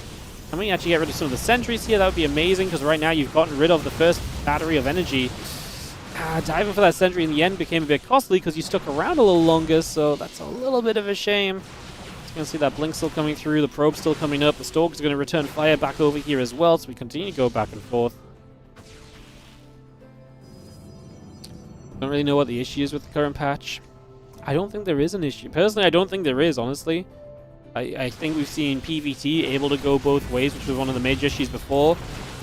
I won't lie, I'm not as knowledgeable about some of the Zerg matchups, so maybe there's some issues there that I do or do not know about, but most of the Zergs are playing again and seeing more success than they have been, so I would tend to think that's been generally positive there as well, so I honestly think current patch is good. People are just still lingering on the fact that we have had a little bit of a Protoss patch before that, and then also we just have a lot of Protoss players. So Yeah, what's up, Fabi, by the way, with all of the underscores afterwards, coming in with the Prime sub. Thank you so much. Appreciate the sub. Thank you so much for priming the channel. Hell yeah. No sellout right now, though, because LetAlex is trying to kill Art off. These Stalkers are doing a great job. Love the micro back as well. Extra Stalkers showing up. You can see the probes. I love that, going after those hurt Stalkers. That's actually really complicated. What do you kind of stop the target here? Good battery engine recharge. Gonna get rid of a bunch of the probes. We step back in, though, get a Stalker kill when we're given the opportunity to get it. That Stalker at the front's the only one left right now. We do have Blink available. That should shut down a lot of this aggression, obviously, so that should make this a whole lot tougher to continue with at this stage. Can we just break through before Blink is too much of a factor, I suppose? That's kind of our question right now. A couple of these Stalkers still getting shot and cleaned out. A couple more going down as well. A few more KOs coming in right here. Stalker's going to get the other Stalker to blink away back out of there. Mortal and the Stalker coming up. The gateway coming through. Just going to see everything else recovering for the moment. The Stalkers, the other Stalkers gathering up as well. A couple of pylons, the assimilators coming about. Nexus and so also coming into play. So a lot of that coming online. As LetAlex did a great job, but he just didn't do enough at the end of the day. And once Blink finishes, he's just at that inherent disadvantage. You can't really do much more at that stage. So that really is just the point where you kind of have to give that, that part of your game plan up and just kind of get on with it as the Stalkers will come back through. A few more of those Stalkers heading up toward the top side. So again, going to start to make their moves back toward the upper left and getting back home for the moment. We just pull completely back. Get back on track here. Stalkers set up. A couple of Zealots warp in along with everything else. And again, the charge still coming through. The Forge and the Immortal coming online as a part of that. The Stalker also part of this as well. We just continue to get, like I say, back into place as the Nexus comes down over on this side. So we put that straight into position. Get that on the go. Battery sets up. All these probes going to wander around. Again, Robo Facility and Temple Archives. The tech continue to come online here from LetAlex. He tries to play catch-up. Going to get into charges his way to kind of step into the game with the gateway units and just probably play Immortal Charge Lord Archon from here. Honestly, I feel like he did enough in the end. He's up in workers. He put a lot of pressure on his opponents. He was behind on Blink, but Blink's not going to be as much of a factor anymore. He's going to find himself on a composition that does not need the Blink. So in that regard, he's going to be A-okay as well. So that's just another nice, like I say, little benefit here, basically. Just going to see an Observer get picked off as well. LetAlex is able to play clean up on his side of the map, and 20 supply ahead right now. LetAlex looking good to make a bid in the winner bracket to go into the upper bracket final qualifying match, which really is quite exciting. That means you're going to get 2 shots to qualify in that upper bracket best of 5, and then when you drop back down to the lower bracket, if you do drop down there, there'll be straight up another qualifying match waiting for you. So very exciting as Narcon morphs in. +1 and Glaives continues up as well. His Stalker is just going to blink on through. See a bunch of those probes already beginning to go down. 5 workers dropped already. We're actually going to recall, but we leave a couple of Stalkers behind. We kill one of the Stalkers that did get to recall as well. Could warp in to buy a couple more seconds before these Stalkers get away. Perfect. Yeah, spot on. We lose 5 workers, but we get something out of it at least on the side of Alex, which easily gets a few of those Stalkers. He reduces that number down. And LetAlex is starting to go across the map. He's believing right here. Now, Glaives is coming up from Art. However, I think Glaives is only really going to matter if we end up in a position where we can actually get enough Glaved Adepts out for it to matter at all. We are building DTs, which is obviously a distraction technique at this stage. We did have an Observer out, and... oh no, it died. He did just... yeah, he just lost his Observer. That's very unfortunate, considering DTs are heading to his base. It also means DTs he will be able to defend. So LetAlex, who's had a good setup, is now going to fall into the typical trap of PvP, which is, did you forget about Dark Templar? Yeah, this is going to be chaos. He might have to recall home and just Chrono Boost out an Observer. Because, yeah, right now he has 0 detection. And you can see immediately Art's like, hey, buddy, you wanted to fight? Well, I've got DTs on your army. And that's why the instant recall would have been good. It's not just about defense. It's about, like, oh, if I have no detection out, I need to get my, units on the other side safe as well. Now they're being chased. LetAlex has lost 5 workers, which honestly isn't too crazy. The Zealots in the main are nice, because that's a good distraction going on during this. That forces Art to also play a bit of defense and not just full offense. Honestly, 5 workers lost only is pretty impressive. Like, yes, he loses his attack timing window, and his opponent is on a +1. His opponent is maybe better prepped to play a later game, but I would say that is true in terms of the upgrades. I don't think that's true in terms of the army composition. Glaive Adepts are not going to fare well later into this game. If Alex gets more Archons out, these Glaive Adepts are not going to have a good time. Like, just straight up and simple, they are not going to have a good time. So, we are really not far at all away from seeing, I think, a realistic scenario where Alex is still okay. Get the cannons up, get Sakio back at home. We just get ready to go again. The only thing his army's really missing is the attack upgrade. Like, his army otherwise is very good. And like I say, yes, a lot of Glaive Adepts, but Archons are going to be amazing against that. And Archons are something Art doesn't have to help him against the Adepts, although we will start to see a little bit of that coming through now then, so... Well, Archon's morphing. Alex will set up. We'll see if this attack into the defensive position can work. I want to see a little scout out the front is going to reveal the army position. He's going to go to the left side instead. The Stalker's trying to find the Prism. Oh, he could have been up this ramp already, LetAlex, but he stuttered for a second. Just a second, but that's enough to make this a little bit more difficult. A new Archon in the background. One of the Archons getting caught very quickly here. I love the Zealots that can appeal to the natural. I think that's a great choice. It's a great way to apply the pressure right now. This Archon backline is going to do so much work for you here as LetAlex, and you can just see those Archons are putting the effort in. They're getting so much out of this. LetAlex is, again, he put a few Zealots over there. They're now in the main base, actually, so they're all the way up over here dealing damage as well, and I think LetAlex is on the verge of doing this. Now, he's not going to win the army fight, but the damage done is insane. 16 workers, 17 workers going down. When these two start to rebuild armies in the next few moments, LetAlex is going to have a very good economy to do that from. He's going to be finishing up +1 soon, although his opponent's going to be getting the +2 soon enough as well. So Art, like I say, these Zealots peeling off to the side were really kind of the big deal breaker, I would say, out of everything. I think they really made a massive difference at the end of the day. As we now see those few Stalkers still trying to come back over and just see again, is there anything in particular they can do? Answer so far is not really. Not just yet, at least. Not just yet. Rest of the Stalkers gather around, +2. Is going to be finishing shortly. Still got the Blink coming up as well. Stalkers continue to head into the middle of the map. +2 and Blink both on the way out at the moment. So we bring a lot of that into play right here. Got a lot of that on the go just currently.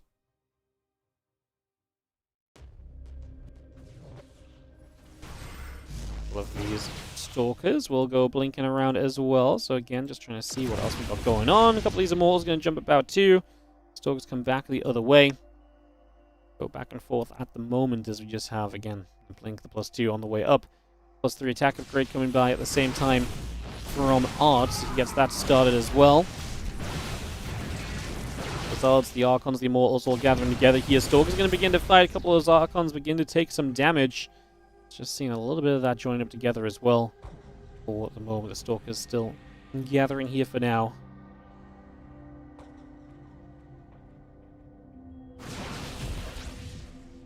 Back up. Zealot Archon going to come back down. Again, making another move. It's going to be seeing the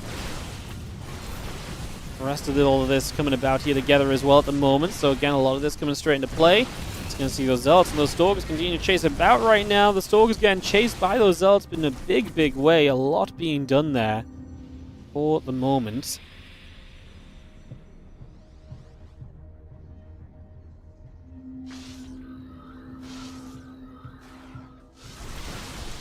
We'll see a lot of the rest of this continue to gather up. A couple probes already going down, so little bits of damage continuing on the right side. Alex is going to go for a larger attack. Supplies bounce back heavily in his favor. But he's about to finish up his +2. Again, +3 still in the way from Art, doing a good job of continuing in with that.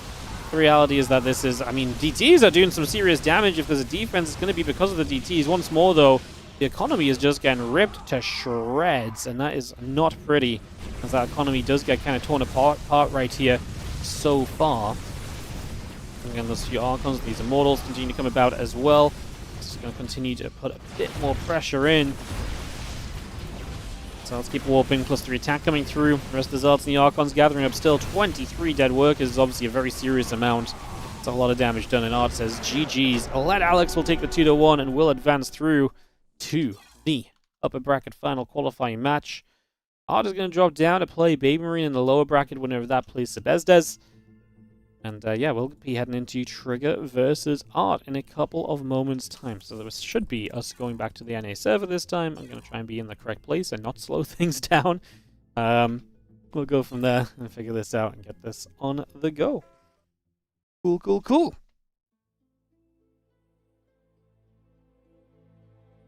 Cool, cool, cool.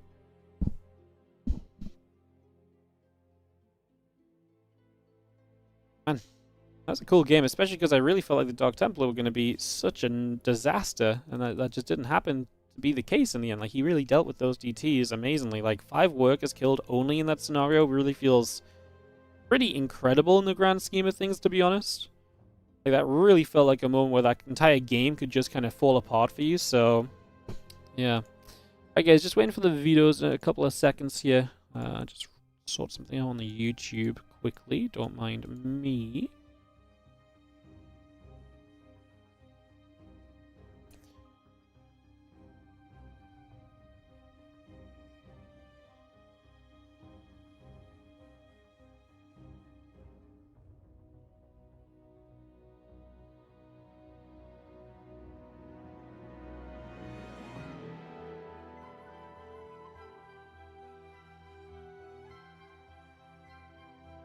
Cool. Cool, cool, cool. Alright, yeah, we'll just wait for Trigger versus, We'll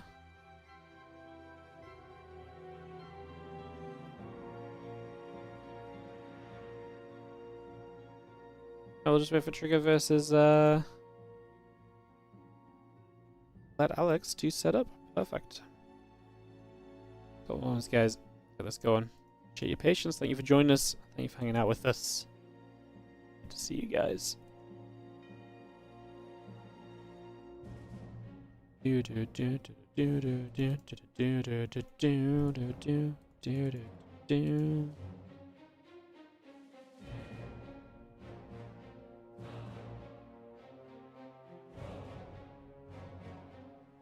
Cool. Get this on track in a moment, guys. Thank you for your patience, and like I say, as soon as the videos are done, we'll be off and into game. Love it.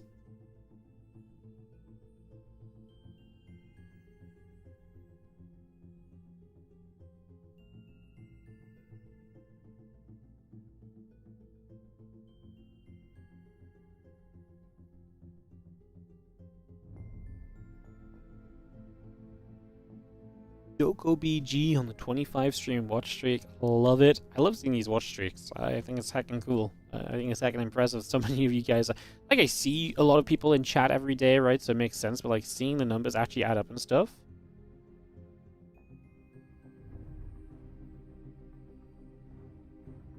Love it.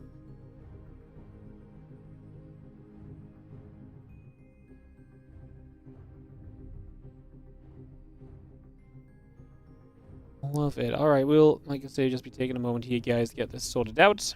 Get back on track with you guys all in a second or two.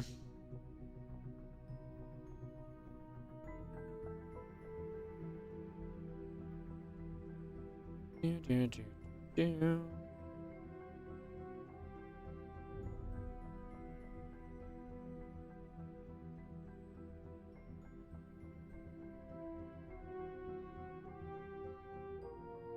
There should be a summon Ellie point reward.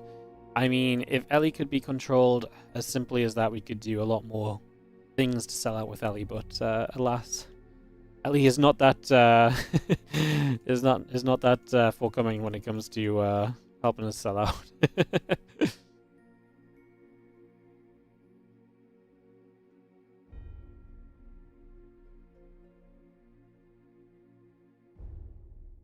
Unfortunately, not.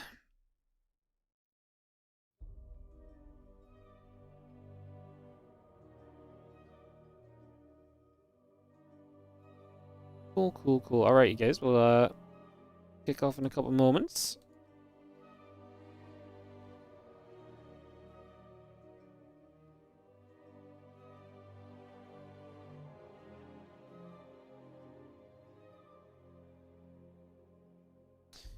Waiting for lobbies to come online. I keep seeing lobbies come up, but it's for a different tournament that's going on, so I keep seeing a lobby and I'm like, haha, but then it's not ours, so a little bit of patience. We'll get going soon.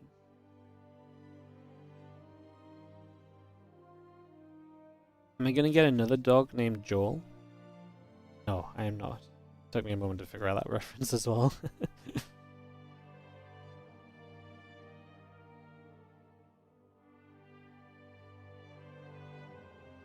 Opening a bag of treats might work. I mean, that would work, but Ellie's also on a diet. As of today, her diet has begun. She needs to lose some weight. So, no bags of treats for Ellie. Sorry, guys. If you're a frequent donator to the Ellie Treat cause or the Ellie Treat Fund, then just know that they'll be put on hold. But she will get them in the end, just they'll be put on hold for a little bit. Just a little bit, though. Just a little bit.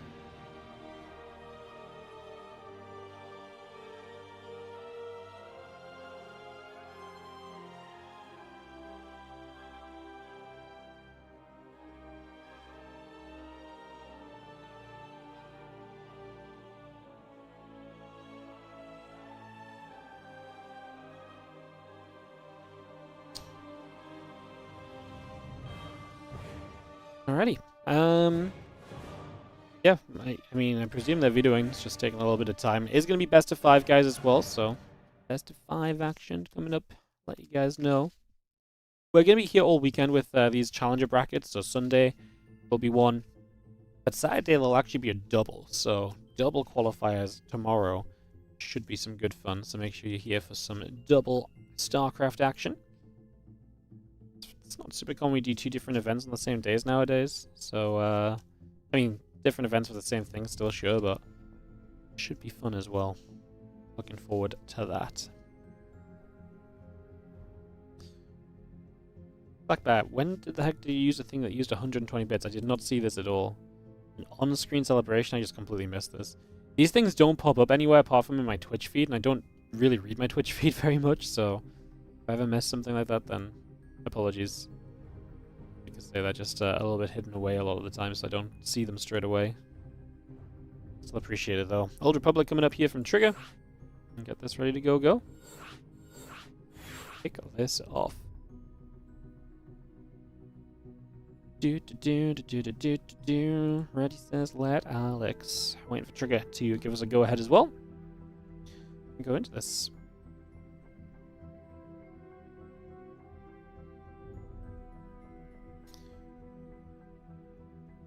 Alright, his best of 5 is previously mentioned as well, guys. Just to remind you of that once again.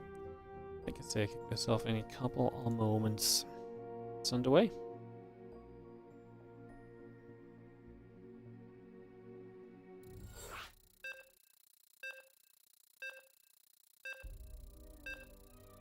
Old Republic, opening map of this series.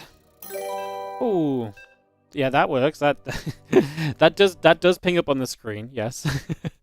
Thank you for the 800 bits, mate. Appreciate you. Thank you so much. As we get ready to go into this next game, there's going to be our in the bottom. Sorry, in the top right-hand side, our Blue Pro display, who definitely was my favorite coming into this entire situation as well today. It is going to be Trigger. As we kick this off and get this going. And he's up against LetAlex in the bottom left-hand side. Get that up and running as well. So we get this on the go, see what's coming up, see what's happening, see what's about to take place. Some StarCraft 2 and testing my stream stuff. It's an expensive way to test. I mean, I appreciate it, but it definitely is an expensive way to test. There's the gate and the probes coming through for a couple moments. Just going to be seeing this setting up for a couple seconds, getting that on the way.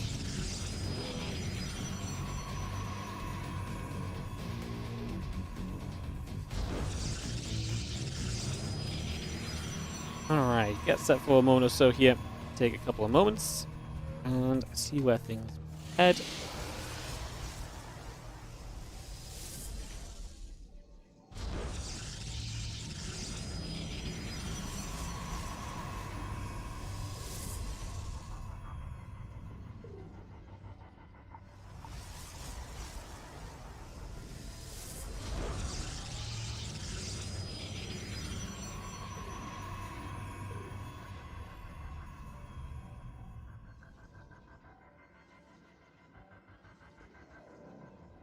There's going to be a probe just coming across the map right now. So just going to get that on the way for a couple of moments here. Get that set up. See where things are going to go for a couple of mo's. Nothing super crazy, just getting settled in. Figuring out where things are at and where things are going to be here very soon.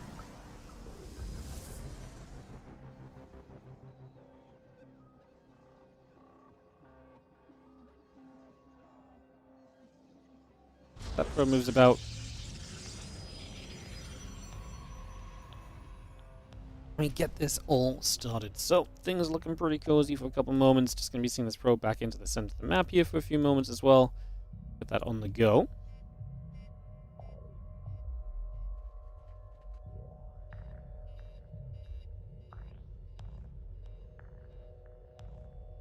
Centering that warp gate, both coming through, so we take a couple seconds. Get on the way up. Get a lot of this building just for the moment. And yeah, Robo Facility Nexus going through for the moment. Getting built up for the next couple of moments. And centering the warp gate, both a building into play as well. Just watching this probe scout around. There is the hallucination that's scouting around as well. If you want something else that you can watch while it scouts, basically. But that is more or less what happens in this game right now, so nothing too crazy in that regard just yet. Again, just going to see that stalk and that warp gate continue to come through as well.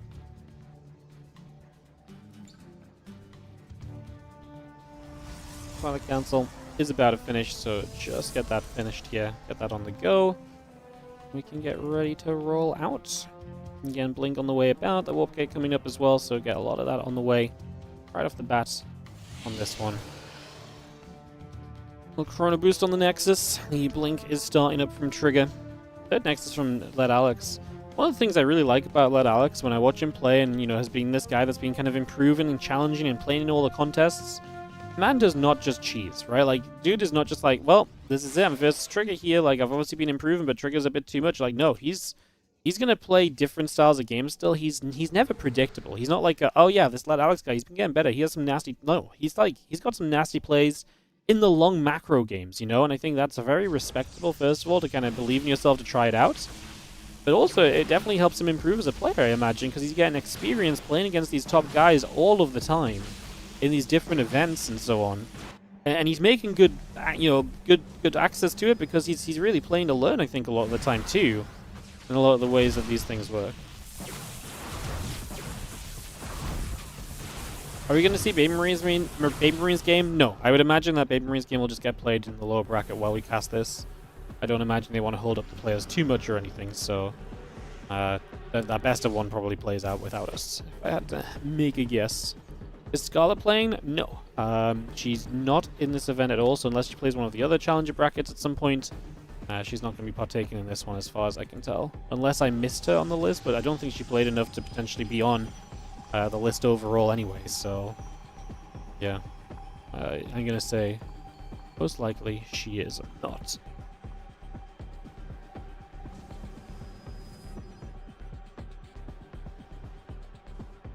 Just going to see the Stalkers and the Sentries going to make their way down to the bottom left-hand side. Just going to come straight across there for a couple of moments and see what we may be able to begin to do.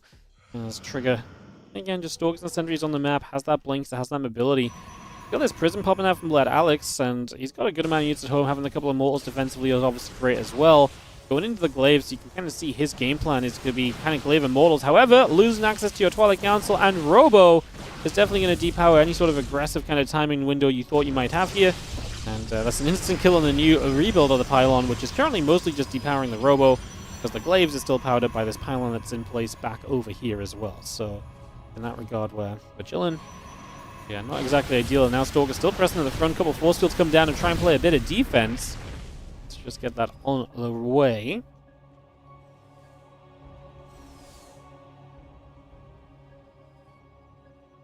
Four more depths coming through. The Immortal coming out.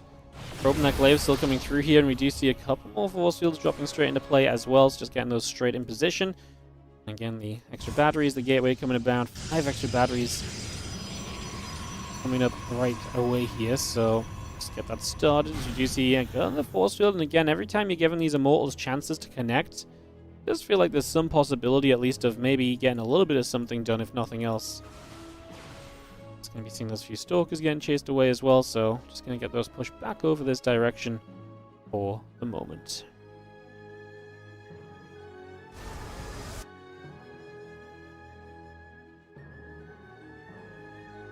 See our other units coming around again, robot facility and that forge continuing up. And again, plenty to go. Heading toward the upper right side, you see some probes going down. Stalkers are back on this natural. Oh, depowering the 4 gateways is kind of brutal, no? And that's going to remove a lot of your firepower in terms of reinforcements. Army supply-wise, you actually have a good army supply count here, LetAlex, but you're going to be denied by the sentries. You're obviously going to be slowed by these gates, going to be depowered, and the fact you just lost 20 workers. Like, that much cannot really be denied in the slightest. I think that's going to probably become one of your bigger issues here overall in these next few dying moments of this game. He's still trying to fight on the other side, and I appreciate the effort of it, but I do think he's going to be in just a little bit too much trouble here. These Immortals and the Sentry and the Adepts can do what they can do, but the answer is, realistically, there's just not going to be a whole lot of stuff. The Force Field is still coming down. These Immortals are going to get caught up in amongst all of that as well. And I get the feeling that this one is very much so coming to a pretty brutal close pretty soon here. Immortal, I'm going to get jumped on, getting taken out. LetAlex doesn't have enough at the end of this, and that is going to be Trigger taking game 1. Just constantly showing up on the other side of the map, constantly finding his opponent not quite in the right position and making it so that he was the one that was kind of making that happen as well. So just good job, like I say, in general, there by Trigger, able to make it very tough, very difficult indeed for much to really go well for you, to be honest. Plain and simple, like, there's not a lot that really goes in your favor in that regard in that moment or two, so yeah, not exactly an ideal situation in the slightest, as we're going to be going to Tyto Citadel for this next map in a couple of moments, guys. So we're going to get that one rolling here momentarily, and into game number 2 as Trigger takes a 1-0 lead. Let me get this going.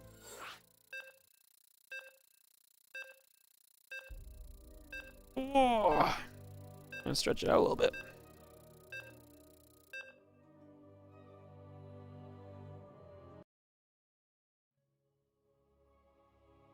Alright. Sorry, just trying to stay active. Keep my back moving a little between our games. Body looks weird as hell. Doing a little shuffle. So we have in the bottom right our blue Protoss player. This is Trigger. And in the top left, our red Protoss player is going to be LetAlex. Appreciate what you're doing, but you're missing out on a lot of important battles on the map. That's all good, man. You can appreciate it while staying quiet. I know, my observance not great. Been doing this for a long time. You telling me is not going to change anything, unfortunately.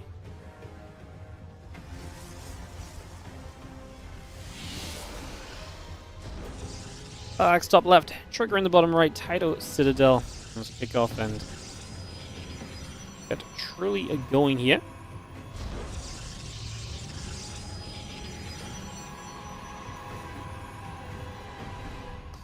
Gates and the assimilators just come through and get settled for a couple moments. The probe's on the way. And get those assimilators building up for a moment or so. I'm just going to have everything settling here on Tyto with 2 gateways each to start us off.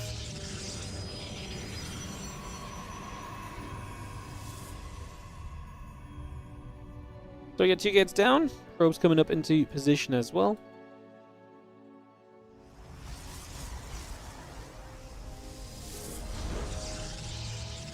And those cyber cores coming in also, so we just get that on the go.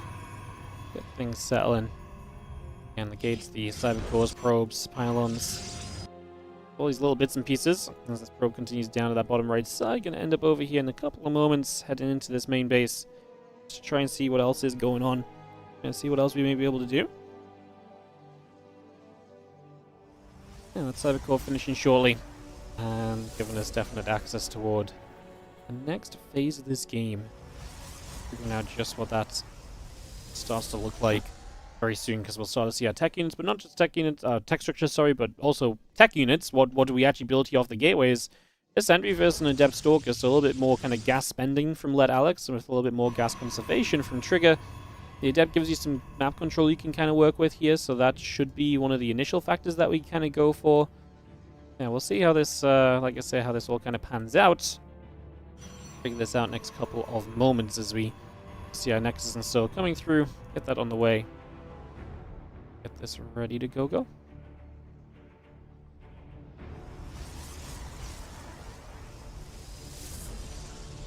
So Nexus comes about. It's going to be seeing the Stalker and that Warp Gate obviously coming through as well.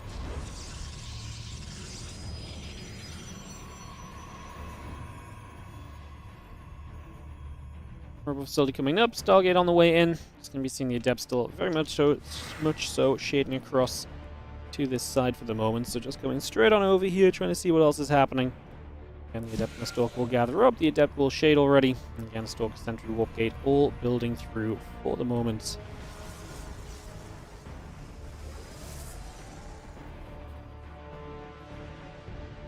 Twilight Council is going to be done soon.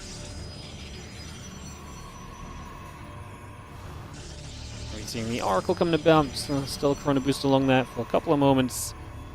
Continue to get that going right now.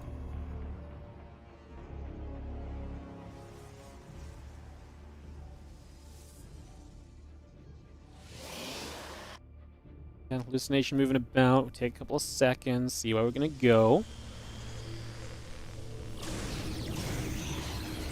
Hallucination sees this Oracle popping and starts to move across the map so it can kind of follow with that. A couple seconds here. It's going to do exactly that as that blink continues through as well. Just going to get that moving. And Hallucination will take a few more shots. And yeah, it's going to be seeing that Oracle still taking some hits right now. Taking some connections, taking some damage, and figuring out what exactly kind of comes next for us on the list of all of this. Hallucination turns back around. The Oracle gets chased for a little bit. Again, the Gateway coming by. Just going to be seeing that Oracle still getting chased as well, so just going to hunt that down for a couple of moments.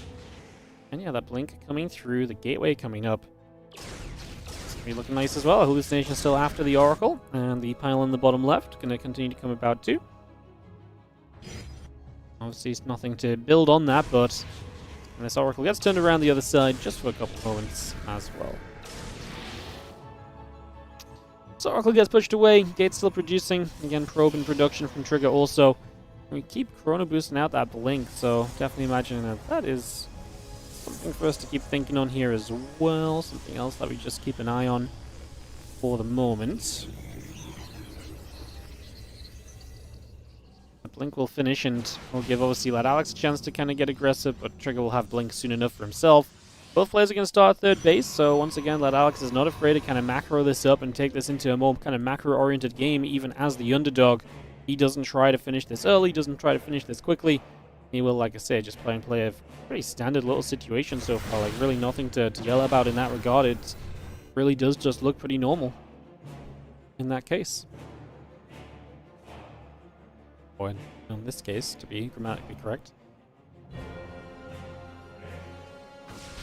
Stalker's actually going to get jumpy here. Trigger just shows up with a lot of Stalkers. Those sentries are the issue. Those sentries don't provide the damage output that Stalkers do. The sentries are meant to kind of keep your opponent away, give you the Guardian Shield advantage, so you just get overwhelmed here very quickly. That's going to become very costly, and that's obviously a big issue as Trigger gets a major jump, gets a bunch of kills right off the bat. So that's going to be an amazing starting point. Now these Stalkers go back the other way. LetAlex going to try and push these Stalkers back a little bit as well. We continue to go back and forth here just for a couple moments. Stalkers get pushed away again. The Oracle shows up to the left side, going to try and stasis ward into this mineral line and is going to be successful on that. It's a lot of probes, so a lot of economy lost from LetAlex as well. And this game seems to be getting worse and worse, unfortunately, here for our underdog Protoss player, who is, at this current point in time, not quite getting enough done out of all of these situations to be truly, I think, loving where things are kind of ending up at the moment. The Stalkers come back around once again. Again, the few probes and the +1 attack continue to come through as well. Going to be seeing the rest of the Stalkers gathering up once more here. So again, set that up for a moment or two. And again, +1 charge coming up on both sides. Robo Facility and that Forge coming up. The Gateway coming down. So let's see that +1 Chrono boost. And here's our Stalkers will fire and begin to put some pressure on. A couple of these Stalkers begin to drop. A couple of Stalkers going down. Bit of damage being done. I see the rest of these Stalkers gathering back up once again. So again, just coming over with these, warping those straight in. We're going to see 3 workers going down. Now the rest of the Stalkers going about as well. 4 probes. Stalkers at the front from Trigger just keeps on pushing, and we are going to see, I think, at this point, just a bit too much being dealt. 10 workers going down. I think fair to say that this one really is just becoming a little bit too much of a disaster, a little bit too out of reach to really recover from as well. I think we're going to have ourselves Trigger looking at the very good possibility of a 2-0 lead in this best of 5. I just don't, like I said, I just don't really see what we really do from this point to really kind of fix this or to kind of get back on the right track at all at this stage.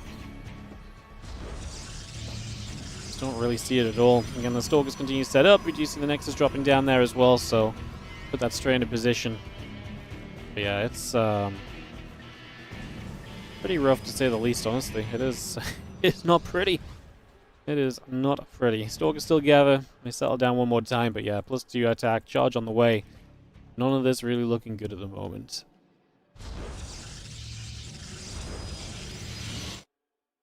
I guess he's only 5 workers behind. He has an attack upgrade lead, so I guess it's just the lack of a third, obviously, is going to kick in. Like, right now, the numbers maybe don't look as damning as I say they do.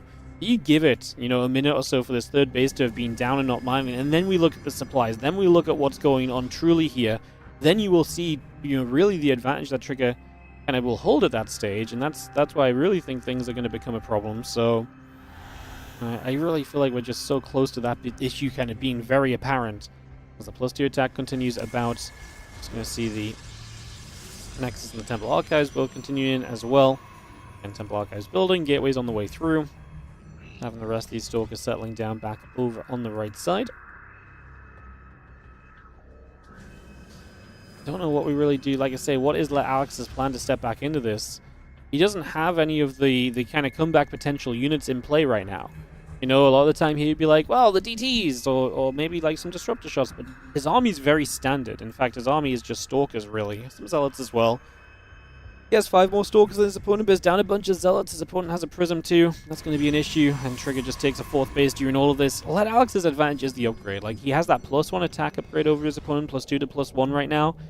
Like, that is the advantage of LetAlex, and that is really the only thing he has going, and I wonder if he's just sending it based on the fact that he has that upgrade, right? He's just like, well, this is it. This is my shot, right? Like, I have an advantage, and I know everything else isn't looking good for me, so maybe I'll try and use it, but as soon as he tries to step out onto the map, bang! Massive unit count here and available from Trigger. Just going to turn this away immediately, and just Alex not able to really go anywhere with this at all. These Zealots charge through, and you see a couple of shots onto that Prism. It's going to go down. Well, it doesn't go down, but I think that's just bad play from Trigger, because I think the Stalker surely could have killed the Prism. No. It recalls away. At the end of the day, if you're forcing the recall, you're still getting out of this what you want, realistically, so it ain't all that bad. But yeah, I mean, TLDR, LetAlex is still not really progressing, and Trigger is going to finish up his upgrade, and maybe that is going to be his sign to attack. In the time window where upgrades are even, he's just going to actually try and take this fight and look to try and close this out a little bit, as the Zealot, Stalker, and Mortal Archon all gathers together here.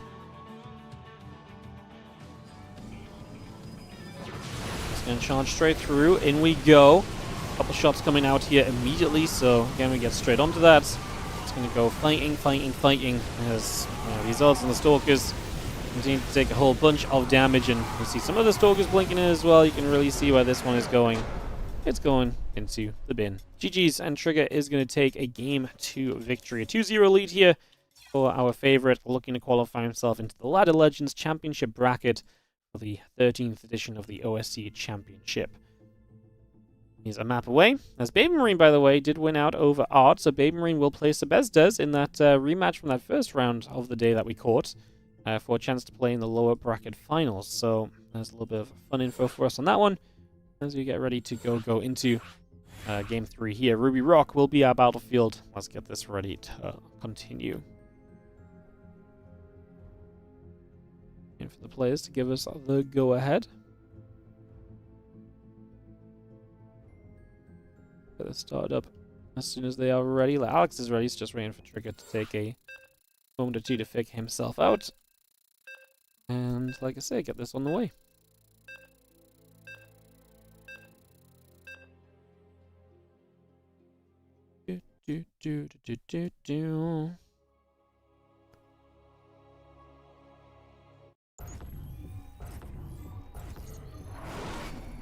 Ruby Rock is our game.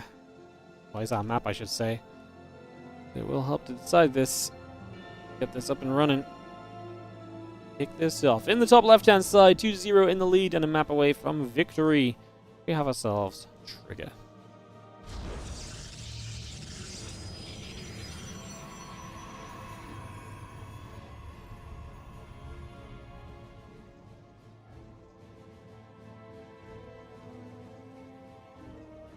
Up against the bottom right, red Protoss player is going to be LetAlex.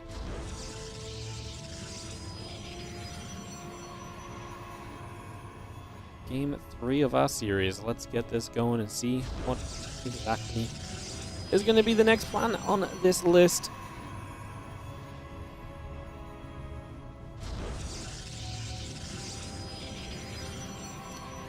Alex has tried the kind of more standard games, a couple of different ways of kind of approaching it, but neither have really worked for him just yet. So I wonder if maybe this is the time just to kind of say, okay, I have a couple of more normal games in. Maybe I do just try something a little bit cheesier. Maybe I do just try to be a little bit more feisty at this sort of point in time, right? Like maybe that is, at this stage, just not a bad kind of plan for us to go toward. I mean, honestly, may not be.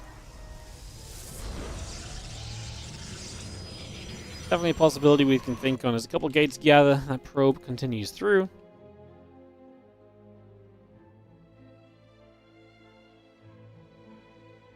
And we just reset ourselves here for a couple moments. The gates and the cyber core both coming up. Get that in position. Get this on the way.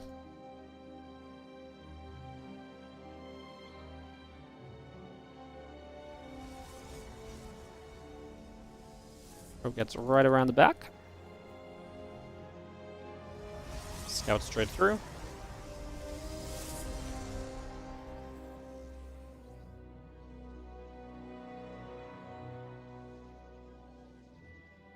Again, stalking the robo facility coming up. It is a proxied robo facility, so it's Trigger that says, hey, maybe I can just take advantage of the fact that you want to macro every game. Maybe I can do something here that's actually going to give me a bit of an advantage, and maybe we can go from there. Which I don't really hate the idea of, to be honest. That makes a lot of sense as well, if you ask me. So, yeah, I like it. Let's do it. Let's see what we can make happen right now as we kick this off. Probe in the main base is going to go down, and Trigger, yeah, he is up against someone who is just expanding, is just looking to try and play this game out at the moment, so looking to get that all on the go. The robo facility here going to be finishing up. It's Immortal that gets Chrono boosted out, so we bring that straight into play.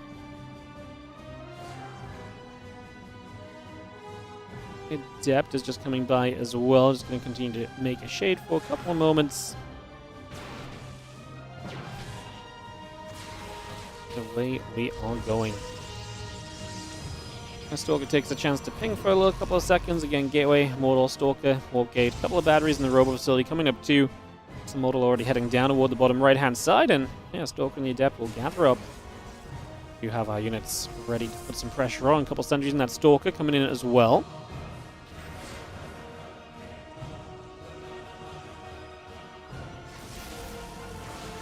Adept will take some shots here. The Stalkers and the Immortal already pushing in at the front as well. So again, trying to get a little bit extra on this. Just going to be seeing that pylon, obviously, in a little bit of trouble too. So got some damage out. The Stalkers begin to go down. A couple of the sentries will be in some trouble also. So those sentries will drop. They will fall. And Alex is just going to say GG. Trigger has too much. Trigger just overwhelms. And Trigger is going to take us to a 3-0 victory in this matchup. Pretty convincingly at the end of the day. Obviously, not what we love to see. We obviously like to see some closer matches a lot of the time, but this one was not meant to be for LetAlex. But we knew this kind of coming in. LetAlex was actually, I think, surprising to be this far in already, and that's not a criticism. That's just, you know, impressed that he was able to get this far. But the reality is that you're playing against someone who is absolutely the favorite in this scenario, and that was very apparent here in the end. So GG's.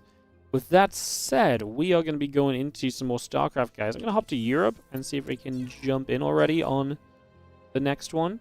See if we can figure something out here right away, or what the scenario is going to be. Let's have a peek at this.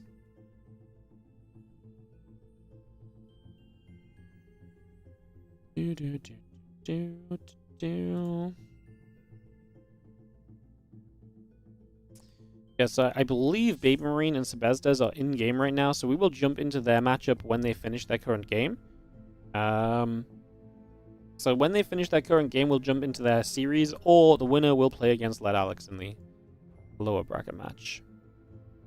So yeah, I think that's the plan. That's not a bad plan either. I like it. Cool. I'm going to throw the break screen up for a couple minutes here, guys, just so we have a couple of moments of things not doing too much too quickly. We're going to be a few minutes before we continue, basically, so I will see you guys in a few. More StarCraft coming up, just a couple of minutes break while we wait for LetAlex and Sebastas. Sorry, BabyMarine and Sebastas to come out of game. I'll see you guys in a couple moments. Yep.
BabyMarine trails by a game going into a game 2 here, basically, so we're going to get that on the go in a couple of moments, guys. We're going to get this set up.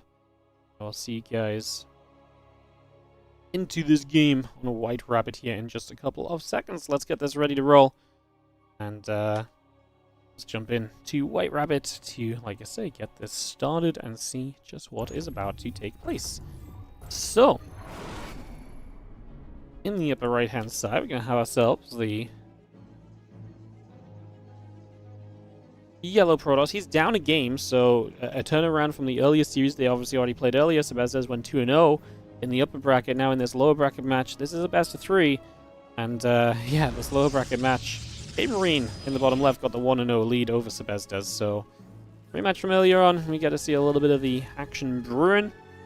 So we get this set up, starting and rolling out right now. Let's get this moving and see just what it is that we are truly going to have for ourselves here in these next few moments. So BabyMarine with that 1-0 lead.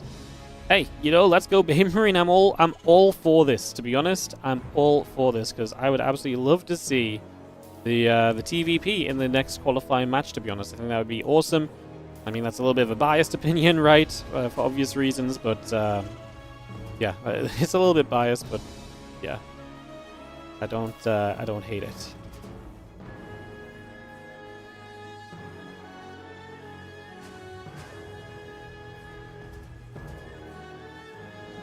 Sometimes it's okay to be a little bit biased, you know, guys. Sometimes it's alright.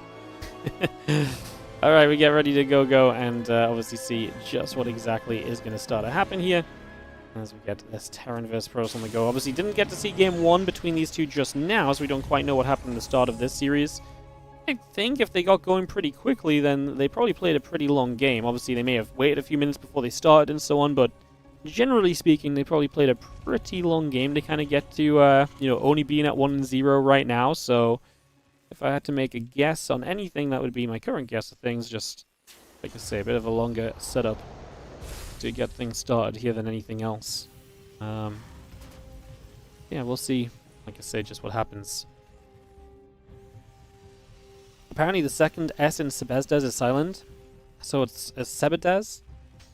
That's lovely. I mean, if you name yourself anything which has the same letter and word and phrase basically 4 times on repeat, I think if anyone even mumbles your name slightly in the right way, then you're just going to be okay with it.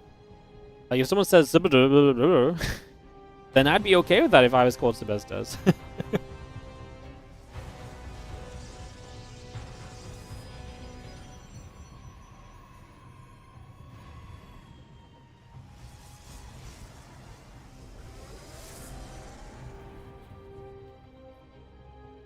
Reaper will hang around here for a couple moments.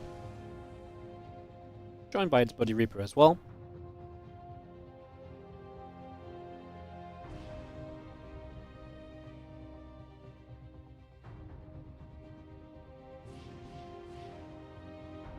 Let's take a few moments and yeah, just have a hallucination moving down, Reaper heading towards the upper right. Getting this going.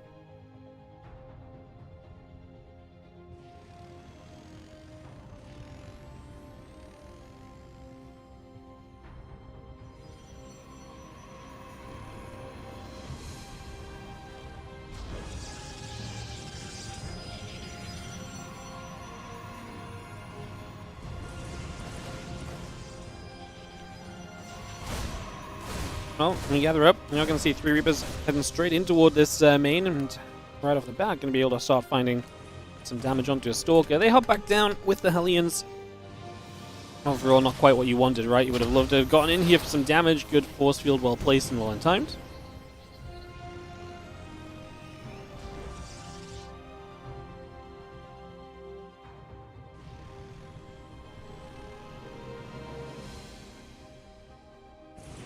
Going to try and keep on finding openings, of course. They'll not give up easily. Let's just have them bouncing away. Stalking the Blink coming up in the siege tank. The Banshee, couple Marines, and the Cloaking all coming online as well, so we continue to get that on the go. And our factory again, the siege tank going, the Banshee and the Cloaking coming up as we speak. Let's get a lot of that building as the few Marines come out as well, so we continue to bring that straight into place here. Let's get that going for the moment, a few Hellions, and so continuing across the map for the moment.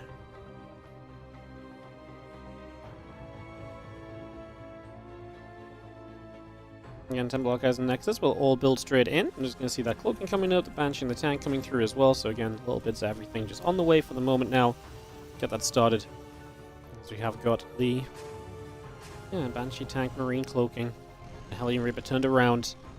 And yeah, with the Temple Archives coming up, we'll see a little bit more of where exactly this game goes. The next few moments. Robo Facility will drop down up to this top side as well. Put that straight in position here.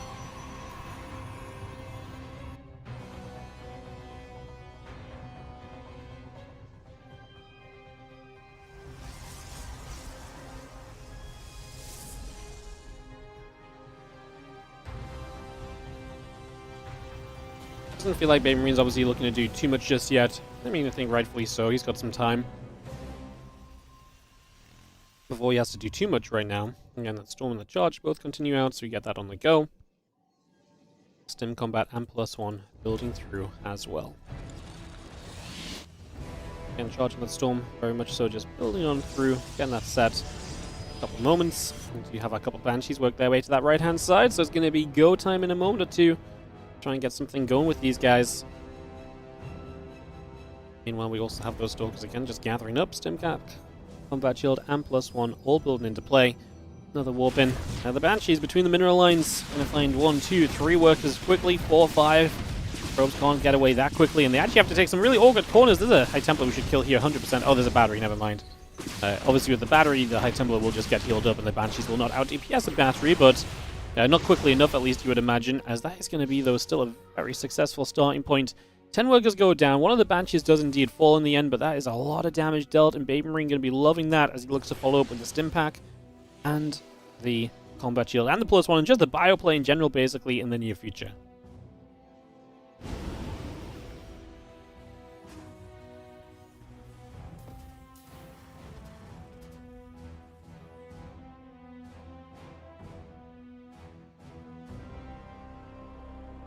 Gonna be a double drop that heads across. Let's follow this from BabyMarine, see if we can capitalize on these first comings of the bio upgrades.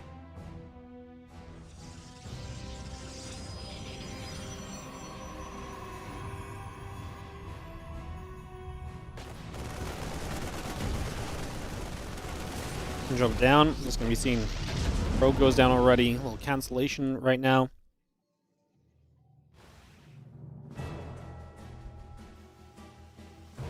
And custom shells in +1, still building through. Armor upgrade now, Corona boosting on the Forge as well.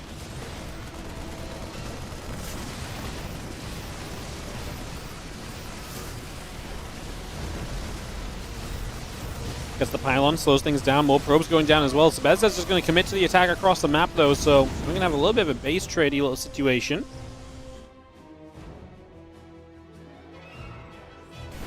And a couple units at the bottom already coming straight through here, so just looking to try and get something going with this. I mean, if we don't break into this natural, it's too well defended, so we're going to turn toward the third base and just try to make the most of this situation, which is, yeah, really pretty dire at this point still, to be fair, overall. Definitely not an ideal scenario at all at this point, as, okay, this orbital may go down. To be fair, BabyMarine then, I mean, if you lose the third base, how are we really kind of feeling about the game state at that point? Maybe we really don't love it all that much overall? Like, is that realistic to say? I think so, maybe.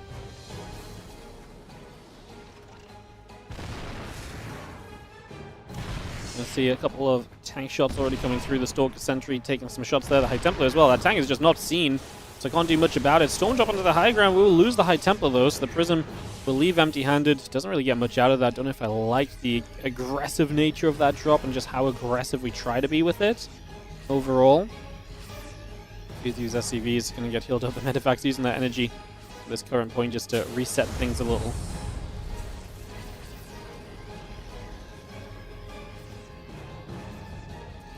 And +1 armor, that Ghost in production, some extra little bits and bobs on the way through.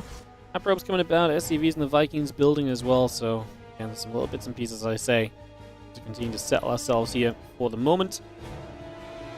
Viking Marine Marauder all coming up as the armor upgrade comes along with that. And this army from Sebastas comes straight over here now and looks for a bit of a push back onto this base. I mean, down in supply, but army's still good enough. The issue is going to be his economy is not great for the long term.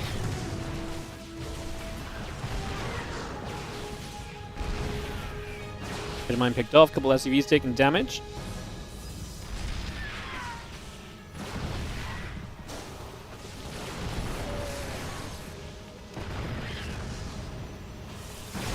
We have the Ghost, we have EMPs, but obviously some of the High Templar are hiding in the Prism. The Prism now goes down though. Okay, now we've got one High Templar left with energy. If we lose that High Templar, then I actually really feel as though we're just going to have a bad time here. Let's see if the Zealots can do enough. We're going to have to re-stim as BabyMarine still step back a little bit, but can he do enough in the tail end of this fight? Yes, he can. Once the kind of tanky units at the front fell, everything else kind of fell into place in the next few seconds after that, and that is going to be a defensive cleanup from BabyMarine. And Sebastas now, just Zealots and Stalkers, no Prism, will have to rebuild that. High Templar count got completely reset too. It's completely back to the drawing board for him, who is trying to just still force damage, but it's just not happening.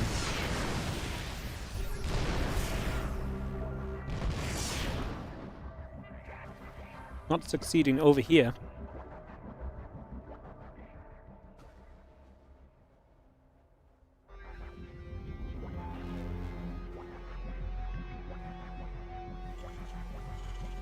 Continuing back down to the bottom side. I mean, we'll still try and run through, but at this point, I mean, it's a very committed move, and we can just run through that storm because there's just not enough follow-up. There's another storm. Running through the second one is not pretty for BabyMarine, to be honest. I mean, that part of this is probably quite ugly overall. As a few Vikings will step forward as well, also just trying to do a little extra here at this point in time. Four workers going down, these couple of Zealots are still taking damage too. Where are we ending up with all of this? The bio coming back around. Definitely a BabyMarine lead. He gets ready to take a fourth base. Well, obviously the Protoss does not have anything close to that available at the moment.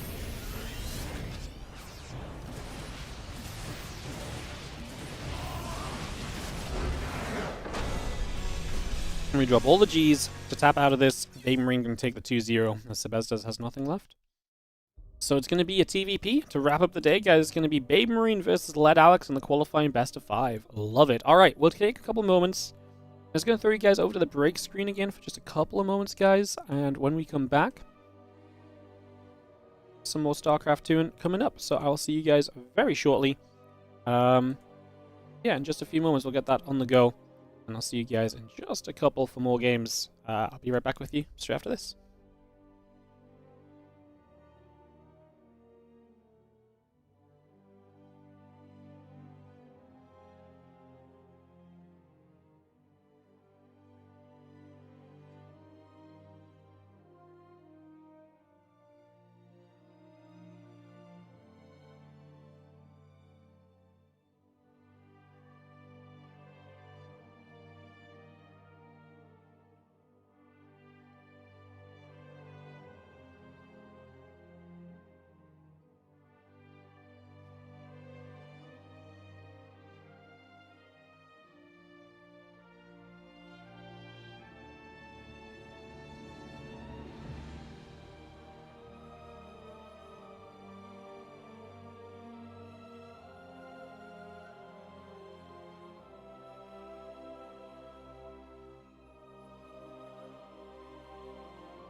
Best of 5 qualifying matchup for the OSC Championship. Who will make it in? And who shall not? That is our question. And we look to find out the answer to in the very near future. In the top left, LetAlex will be, I still think, the underdog here, but we'll see what he can do in PvT. against BabyMarine in the bottom right.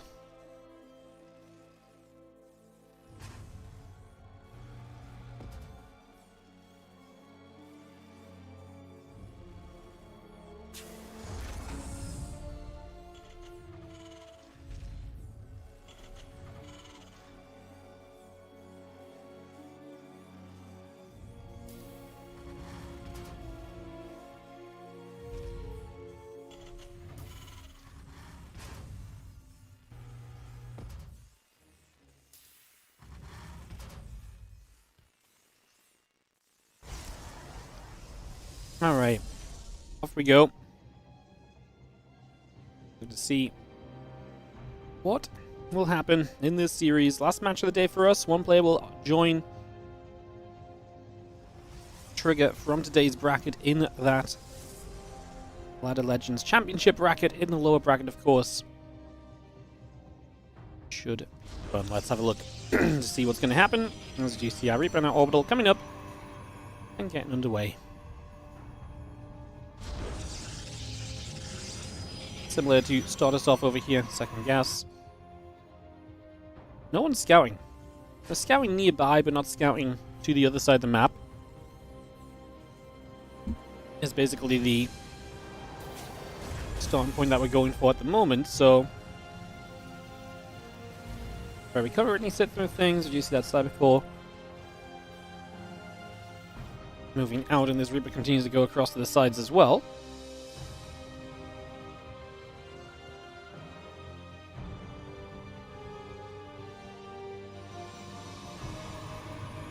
Stalking the warp gate coming up, factoring the command center coming through. We're just going to ping away at this pylon for a few moments so we get some damage out here. Get that started. The Stalker will come over and try and say hello to Mr. Reaper, and the Reaper says, whoa, ho, hold up, I'm not your friend. So he's going to run. Cyclone comes through as well. Pretty standard. For the moment, again, the Reaper and the Stalker will look back and forth to each other. The Twilight Council starts. Couple of probes in the warp gate will come through. Just get set for the next couple moments here.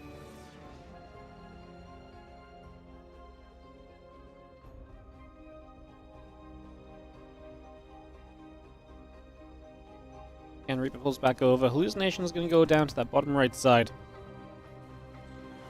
And then we just try and get back on track on this one as the Cyclone locks onto that Hallucination. It's going to clean it up. Twilight Council coming through. The blink is already starting on that Twilight as well, so we get that going immediately. And yeah, a couple of gates coming through, the Armory coming up. And Center coming through into play as well. So again, we just got a lot of these little bits and pieces coming by. Stalks in the center are going to be here to say no to the Reaper. Just turn that back the other way with immediate effect. So that goes, it gets shoved out of there, like I say, with immediate effect. Armory will build up from BabyMarine.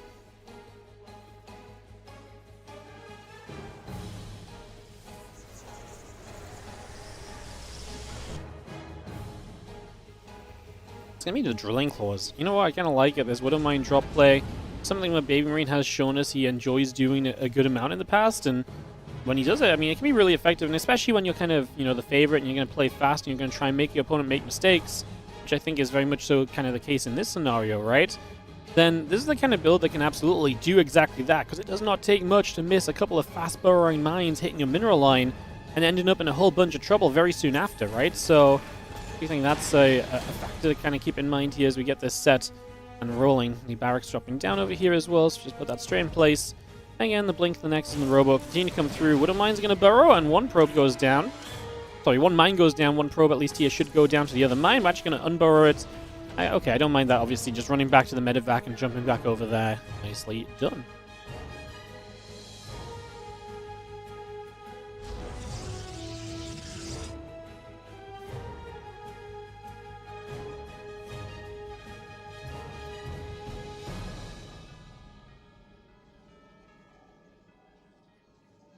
Again, just have that Drilling Claws finishing in a second, and we will see a bit more action in the near future. I mean, that's probably part of the reason why you saved this mine as well. If you're going to go Drilling Claws, then there's going to be a benefit to kind of obviously just buying yourself even more time and taking this even deeper into the game. You see those couple of Widow Mines in that medevac will go over to that far left-hand side. It's just going to relocate a couple moments. See where we can go. And again, Stimpack and Combat Shield coming up at this point as well. So we continue to get that going just for now. Here we go. Medevac going to come in and unload. A couple of these mines will drop straight down. Probe's going to go running. Oh my goodness. Like I say, you don't get a lot of response time, right? So you got to be very on top of how you're approaching things. The Medevac does go down. I was about to say it got away, but Stalkers got back in. Oh no, in the main base, 9 probes go down. So this Widow Mine drop does succeed, and that is going to be, 9 workers in total. So overall, BabyMarine definitely getting some value out of this in the end, and LetAlex being pushed into a little bit of a tricky position. Temple Archives finishes. Storm will begin, so we get that going right off the bat. Storm, a few probes, the Stim Pack +1 combat shield, all building as well, so again we get a lot of that coming through quickly.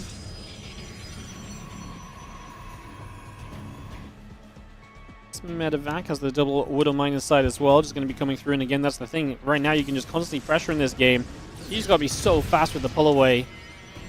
Goes into the main base now, so just forcing you to look elsewhere, pulling over here, having to deal with this over here as well, and is that maybe the point where it's just too much? No, honestly, good management on the side of LetAlex. He deals with this very well, prioritizes everywhere he needs to at the right time, does not let this become too much, does not let this go overboard, not just yet. Will stand strong in this one for the moment. Stalker's going to regather for a couple moments, reposition, just see again Storm coming through, +1 on the concussive shells coming in as well. Observer chilling out over there. A few more Zelds are going to come through once more. It's going to continue to warp in. That's set to play. A few more Stalkers head back down to the bottom side.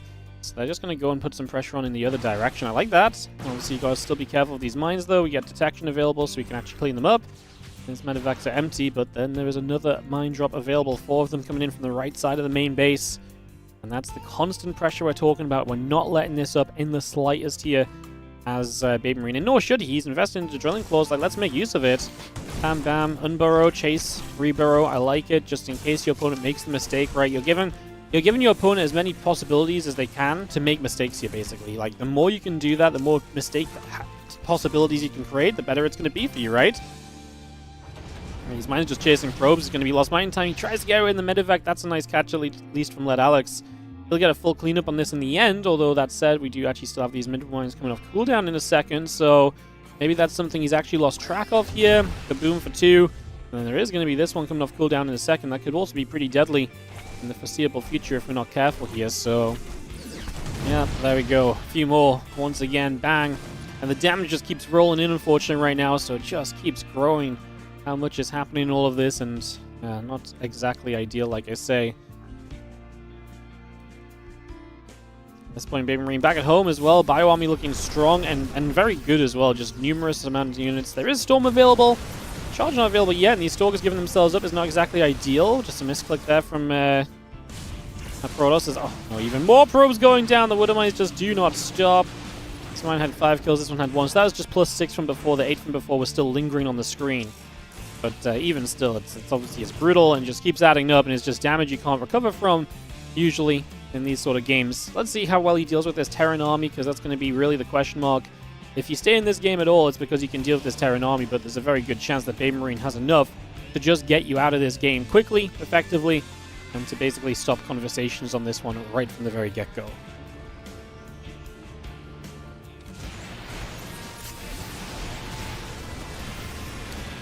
Well, Zealot's just going to step through. A couple of Widow Mines going off on the Archons in the back as well, and yeah, there's just no hope. BabyMarine is going to do everything needed to take game number 1 of this series. So BabyMarine gets the opening map win in the TVP, and steps one map closer to a spot in the 13th edition of the OSC Championship. Heading to game 2 in just a second, guys. I'm just going to run some ads. I know BabyMarine can end up in long TVPs, so I'm just going to try and get us, set up into that scenario if needed also ASAP. Just make sure that we're all good in that regard. It's going to be 10,000 feet for map 2. Perfect, so we know that that's the case. Love that. Let's get this started up, guys.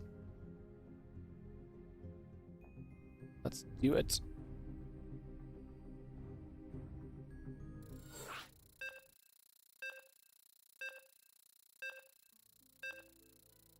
Go, GLHFs get called. Get ready to settle into this, guys.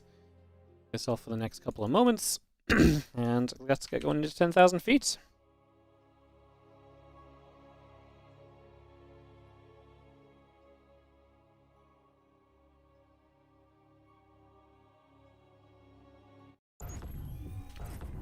Going to start in the top left-hand corner with our Red Protoss, who is down a game.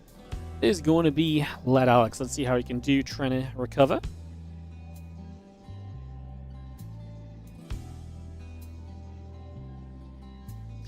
He's up against BabyMarine. In the bottom right, our blue Terran player. Get this ready to go.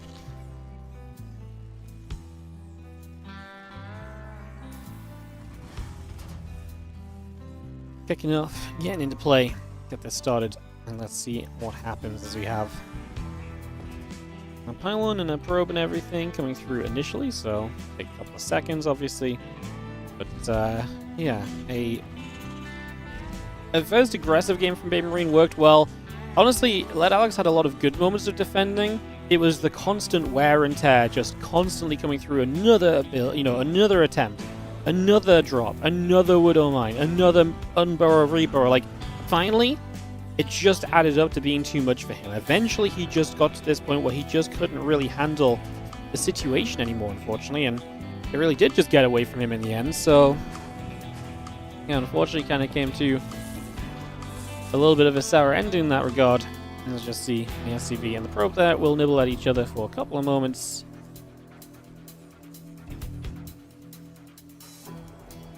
Get this underway.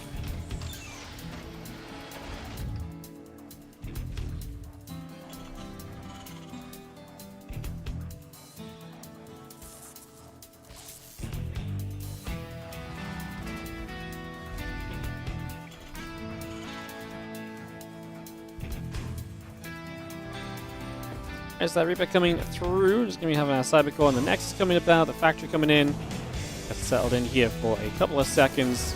Let's see where things will go to.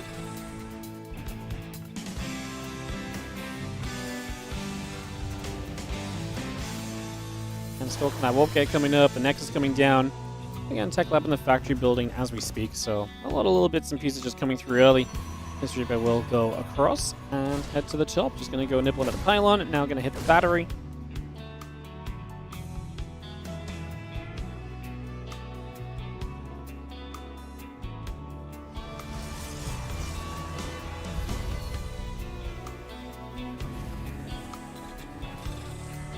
Excited to see how LetAlex responds in this game, especially based on, obviously, does he play against something different here, and does he get a chance to kind of play without that kind of mounting pressure? The problem is, BabyMarine is that kind of player.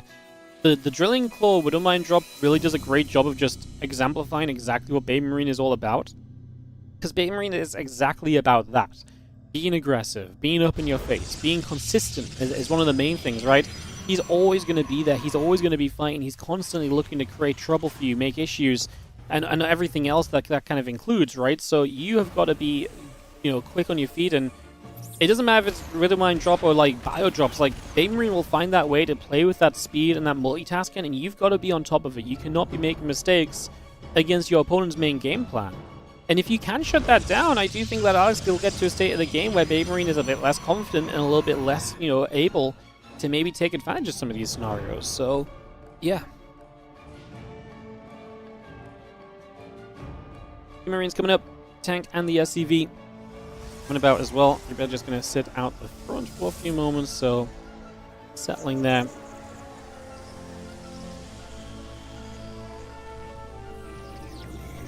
Down Blink, Gateway, a couple probes continue to come through. The Medevac Marines and the Orbital Command coming about as well. Reaper to the upper right. Stalker's going to try and get across, get toward that Reaper and shut it down and push it away for a little bit. This goes down over there as well. Stalker's just going to be there to, again, turn the Reaper back to the other side. That Hallucination is going to fall, so Hallucination dies for the moment already.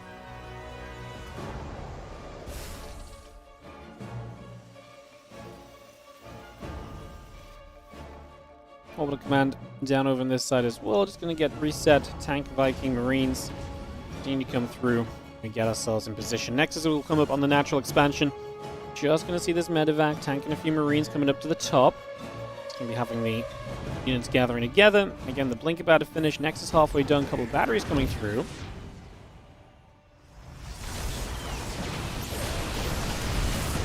Tank's going to drop. Just going to see a couple of these. Stalker's going to get blinking through. Jumped onto these siege tanks already. So Nice little jump forward, and we will try and play a cleanup now. It's going to cost you quite a few Stalkers. Love that the Cyclone's still alive, but the medevac going down means that these units should eventually die. Cyclone a target here, doesn't micro back, the Stalkers will blink. I think BabyMarine was just giving up on this already, which is not necessarily a bad thing or a wrong thing to do, to be honest.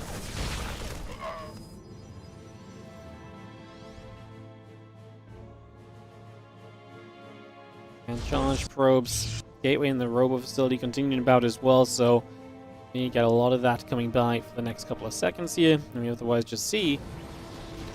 Yeah, I mean, BabyMarine getting cleaned up. I mean, what happens now? Do we actually just get a push in here successfully on the side of LetAlex? He's definitely going to try for it. He's definitely going to make a go and making something happen on this, but not really succeeding just yet.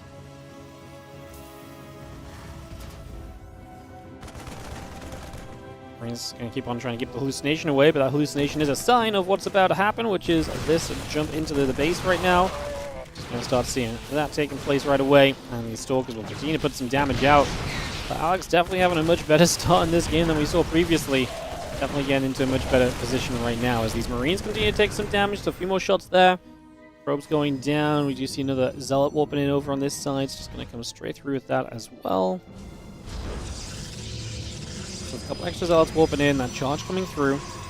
Storm on the way up as we speak, and again, a Nexus in the front here from LetAlex, a fourth base attempt from him, which, to be fair, I mean, he's having a good enough game here that he may very well get away with a fourth base this time around compared to what we've been seeing in some of the prior action.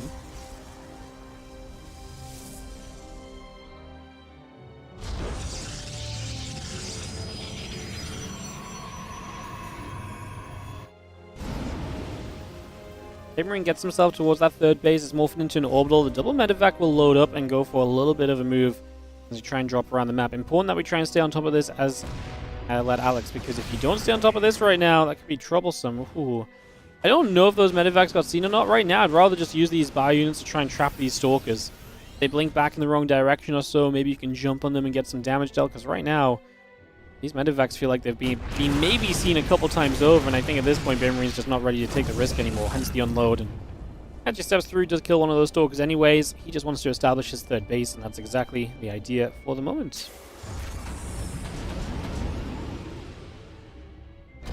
Medevacs will move. Got these tanks in position, fourth Nexus setting up. All the Zealots and the High Templars joining over to that right side as well, still having ourselves the army establishing right now.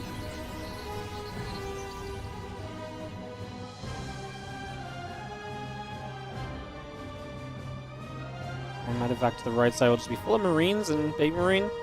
Where are we going to go? Not very far, not until he gets a Ghost Academy up and some Ghosts out, it would seem. Which is, again, a very smart decision, right? At the end of the day, like, this is him basically saying, you know what? Yeah, I'm just going to ensure that I'm in as safe a spot as I can be. I'm going to make sure I'm in a good place. And I'm just going to make sure I've got the answer to the units that you're playing with as well. So Ghosts, in this case, going to be very effective, believe it or not, against Zealots and High Templars. Wow, who would have guessed? Yes, very truly a thing is the bio cells here. The Observer just chilling tight for the moment.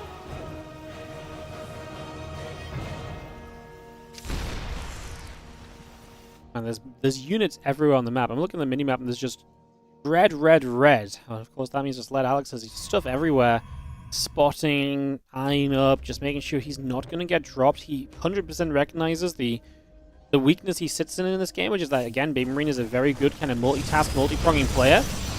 So getting the heads up on where units are at is very important. These few Marines will get through. They cancel the Nexus, which is already maybe more than I thought they would. They actually got 2 pylons as well. This is a very successful drop, considering it's just 8 Marines, and considering how much map control there was. We did find one of the ways in. But, I mean, you know, your incoming 5th base was not the most needed thing just yet. I do genuinely wonder, though, how long until we kind of make this a situation now as BabyMarine to, like, do we move out or do we just sit here and play defense? Like, are you just comfortable in a later game army? Are you comfortable in that later game kind of fighting setup? Like, he might just be, to be honest, and I don't hate him. I don't blame him for it if he is. Maybe a very realistic take right now that, hey, actually, I'm in a kind of okay spot. Let's just kind of go from here and see what takes place.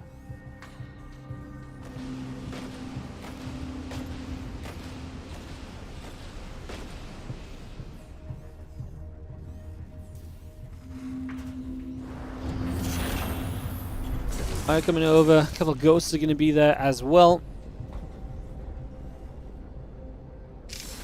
Water might as well burrow up. And again, 2 upgrades on the way through. The +1 ship weapon is going to be a part of this. It's going to have our 3 extra gates and the extended thermal land still building out on the left-hand side. A couple of Water mines flashing into the first round of Zealots already. We have Vikings here. Very important against the Colossus. Very important against the Prism. Have a couple of Water mine shots and bang bang. A lot of Zealots taking damage once more.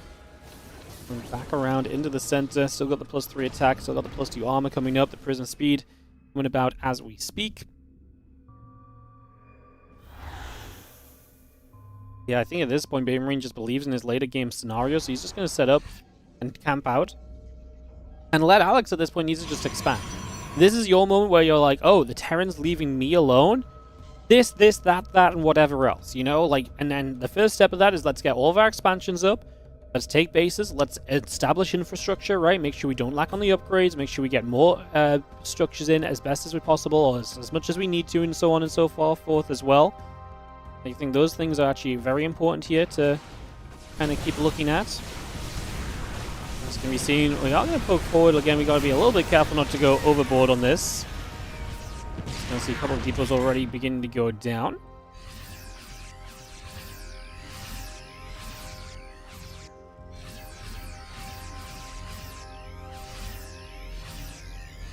Series dropped. Just going to see the rest of this coming back over.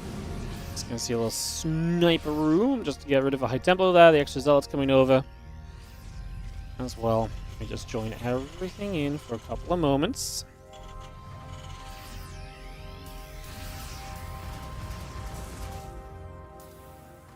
And 3-3 continuing through for a moment. A couple more disruptor shots coming about as well. Disruptors in general coming online just for now. So again, we get that set up for a moment or two. Gonna figure out what's happening next here. Vikings, bio units gathering. Just gonna see a couple of those Vikings already shooting through quite nastily onto a lot of this stuff. A couple of tanks still doing their thing. I mean, again, the position defensively is great. These tanks, 3, 6, and 2 kills, but against Protoss, those are pretty respectable numbers. And again, they're just lathering the damage onto the front lines. The question for BabyMarine is getting to base 5, because base 4 obviously come pretty freely. Can he hold base 5? If you can hold base 5, then you're in trouble as the Protoss, because the efficiency of the Terran army at this stage, plus a 5-base economy, is going to be very hard to whittle down into breakthrough, so that's 100% going to become an issue long term. Again, Dark Shrine coming up, a couple of gates coming through as well, so we continue to get that going. Just going to see a bunch of the Zealots stalking down toward the bottom left side. There's a bunch of the Zealots on the right side. Trying to figure out what's going on here. Disruptor shot lands for the couple of Marauders. The rest of the Zealot Stalker coming over as well. Gonna dive back through. Gonna get one Disruptor looking for more. Not quite gonna find that just yet though, unfortunately. So not much else going on there just for the moment. The rest of the bio fighting. The Zealots taking damage on the right side. We come through once more. And away we go.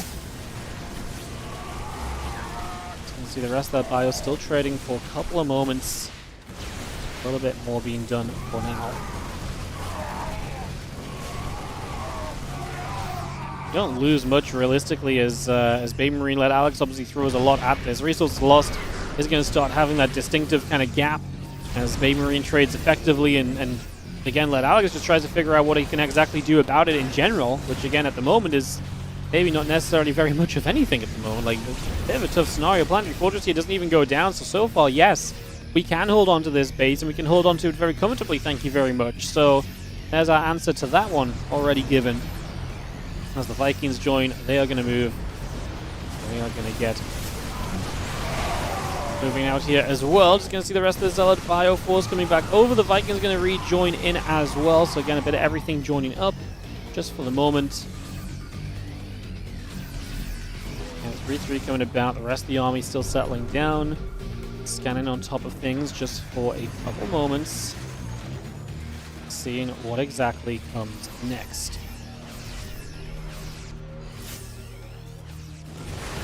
Just steps in, Disruptor Shock, and we'll land on a little bit of that bio army as well. Now we see the Stalkers blinking through, Liberators going to try and hold their position. The Vikings will land down, the bio going to be shooting there as well. Just going to see the rest of these Zealots also coming about currently.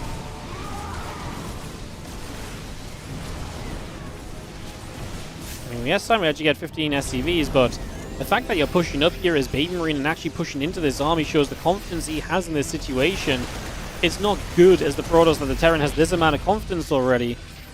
Because you're not really even keeping him... You've not even been slightly successful at keeping him away from the 5 bases, right? Like, at the end of the day, like, you're not doing anything to keep him off the 5 base.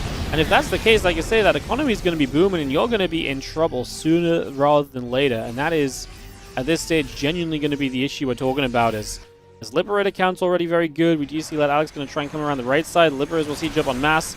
Can't really touch them from where they're at. I like the EMP on the Disruptors. Maybe we don't kind of jump on them yet, but maybe it does keep them low on shields for the foreseeable future, which is also not a bad thing. The Disruptor shot plays through, not quite going to connect for anything just yet. Another Liberator going to have to turn around, trying to connect, and just trying to do whatever else we can here for the next few moments. Another Disruptor shot, bam, into the bio a couple times over again. I mean, LetAlex is going to try and loop around the other side. Man, this is pure Zealot Stalker. This is a wall-off, by the way, so you've just gotten yourself trapped. So good luck. You have to fight yourself out of this right now. There are going to be the Disruptors, and BabyMarine will start to kite down to the bottom right against them. Colossus showing up, but the Liberators are obviously huge, and you can see the damage starting to come in from the Libs, from the EMPs, the Vikings onto the Colossus, and LetAlex does not have this under control at all. This is completely fallen apart for him, and this is going to be BabyMarine in a very good position. It's not a one game just yet, but he's done more than enough to establish a very solid place. He is going to be in a fantastic spot right now, and I really get the feeling that BabyMarine is on the way to great things in this game too, and hence in this series, because a 2-0 lead is pretty darn good. That much is not going to be deniable. 2-0 good in a best of 5. Only thing better than a 2-0 would be a 2-0 in a best of 3, because then you would have already won. But we will get at least one more game of this series after this one, no matter what the result is. But and you can see the rebuild from LetAlex. Like the supply is on the way up, but it's so difficult. Like if you didn't win the fight before, what's going to give you the chance to really win the fight now is the question, right? And my honest answer is nothing. Like nothing gives you the chance to win this fight right now. Like nothing gives you the way to deal with this. As those Vikings get through, that Stalker goes down. Everything else gathering back up together again. Bio over here trying to deal with the DTs that are just being a pain in the butt as well. So that's not fun. And like I say, just every little thing going wrong at the moment. 20 more workers going down. And yeah, I really think we're in a position where it's like, okay, Alex, you kill 20 workers, but then 43 army supply, no bank, so you got no rebuild. It's like you're doing such superficial damage to the Terran. Like, it's not really superficial, but it feels superficial because like it just doesn't matter compared to where you are. And now obviously your bases are going to get absolutely obliterated as well, so it's going to be you as back in the worker kill count. GG gets called, and BabyMarine is going to move one map away from having a spot in the championship bracket. So one game for BabyMarine is all he needs, and he can potentially take it. And we'll get this rolling through into that game 3 in just a few moments to figure this out and to see if BabyMarine will confirm his position, or if maybe possibly LetAlex can fight back and take some return fire in this series.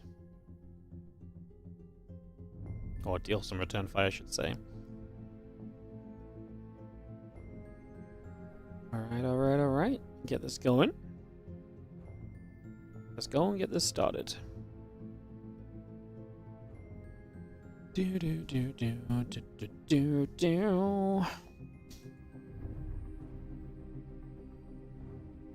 Wind of Madness will be our map 3, guys. Get this on the way. It's ready to kick off.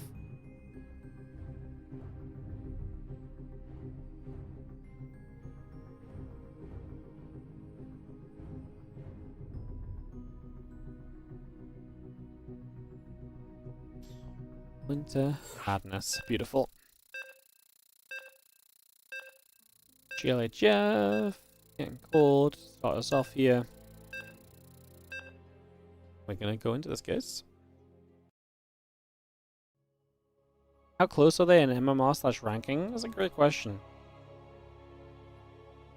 I actually don't know what the guys currently set at in terms of MMR. I'm in game now, so I can't check, but I would, if I had to guess, I think BabyMarine's like a couple hundred MMR above LetAlex. Maybe a few hundred. Hey, hard to say. Like, I feel like my opinion, LetAlex definitely gets skewed by some of the tournament results he puts out. So I'm not sure what he sits at on the ladder. But like, I see him kind of beating some great players in the tournaments and stuff, right? So I'm like, I feel like maybe like, if BabyMarine played as much as LetAlex in tournaments, though, I'd probably have the same opinion of him, right? So I'm being skewed a little bit. So Yeah, probably a couple hundred more than a couple hundred. So what, like 300-400 maybe? Seems reasonable as well. Like, LetAlex can clearly play these games. He's clearly in it. He can clearly keep up to some extent. There's just also... yeah, there's just also... BabyMarine is a little bit better as well, so... Like 400?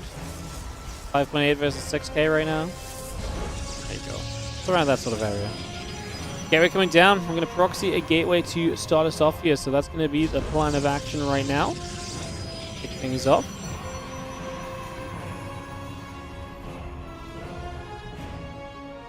Be seeing these two gates coming about, the assimilator coming through.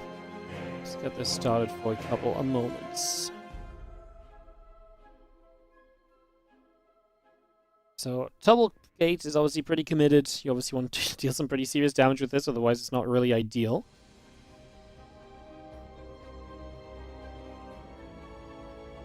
Let's see what the actual outcome will be in a few moments' time. We get this set and ready to go.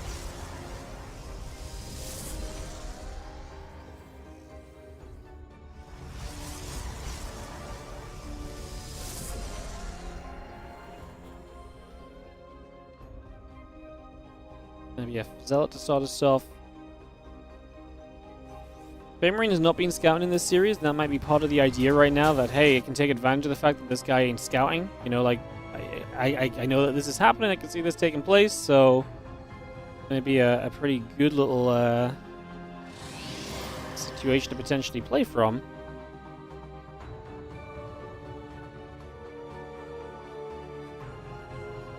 See, those couple of Zealots are going to come straight across here, so they're going to try and move straight into place right now. A couple of Zealots stepping over. Again, the Reaper and the couple of Stalkers stepping over too. And Probe, the Stalkers, all coming up together. CC on the way. We're going to see our commands and addition out from her. A couple of Zealots are going to get through here, so no wall off initially because of the position. You've not built the add-on just yet. The tech lab will finish on the factory though. Because this is factory before expand, it does help you out a lot. Like, it gives you a lot more potential than what you would have had otherwise. Some SCVs will be in some trouble here. Now the Marine pops out. Second Reaper returns home. First Zealot, as you can see, is a moment or two away from going down already. So, Zealot immediately in some trouble, perhaps. SCV's coming back over. The Stalkers are going to be right there. We do have ourselves the... Supply of BabyMarine not looking great, but now the bunker is up, so does this just end? If this comes to a stopping point right now, like this might just be fine, right? So... That might be just where we kind of sit at this point. Stalker taking a few more shots, do a bit more damage already. See the rest of the Stalker shots coming through, continue to hit here and there. Doing whatever we can, wherever we can at this moment.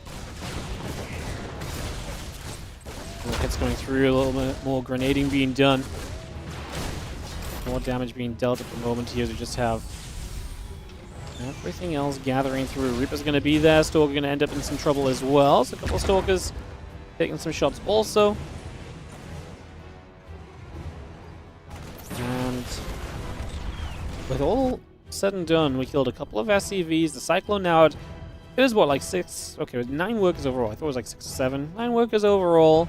Not bad. Obviously, Nexus only just starting though, so this is an issue. Your Nexus is late. Your opponent already has an orbital morphed in.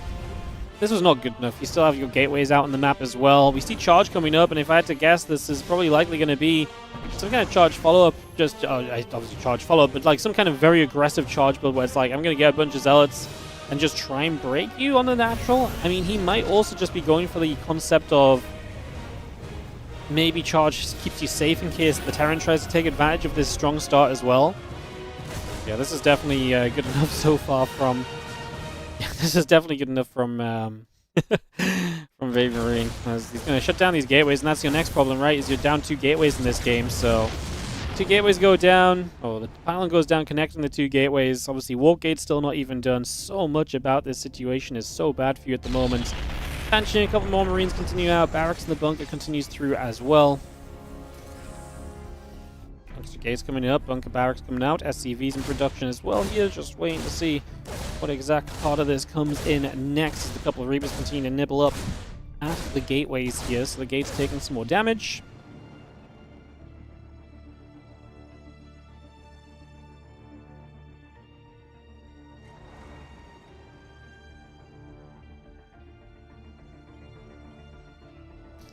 And the Reapers get right down to that bottom right-hand side, so just moving over.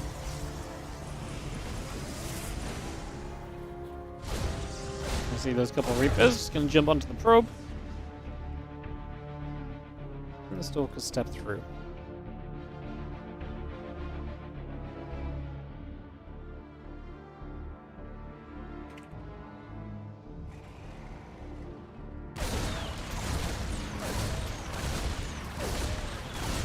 Reapers and the Cyclones will show up onto the base here for a couple of seconds, so I'm just going to get rid of these couple of gateways. Make sure they don't get randomly repowered at any point, right? That wouldn't be fun to deal with.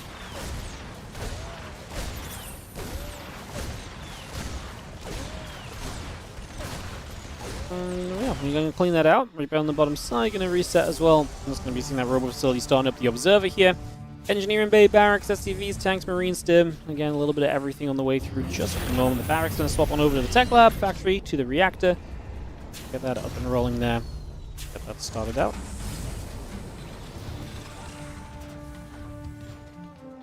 Build that straight through. There's +1 and that Stim Pack on the way in. The Nexus on that bottom side. Continues to build. A couple of Reapers getting in after the probe, and the probe will go down. Now the Zealot's going through, looking to get after the Reapers as well. Stalk's going to be able to be there. Reaper already going down. Second Reaper as well. Blink. Not far from finishing. Now the Banshee is showing up though, and that's going to be a disaster. 8, 9 workers. We've got the Observer. We just don't have the Stalker damage output to actually deal with this. Okay, I was going to say this Observer stopped moving, but there's another Stalker.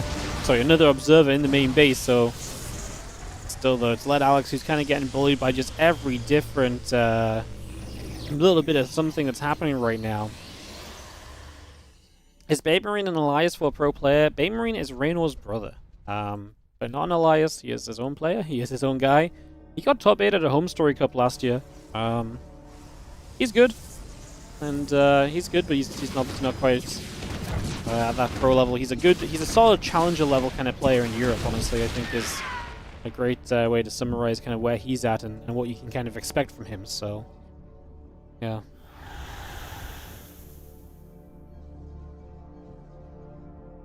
Stone Combat +1 are all finishing through here in a couple of moments. See the rest of that bio gathering up as well, so getting very close to a lot of that being very meaningful in the next few moments.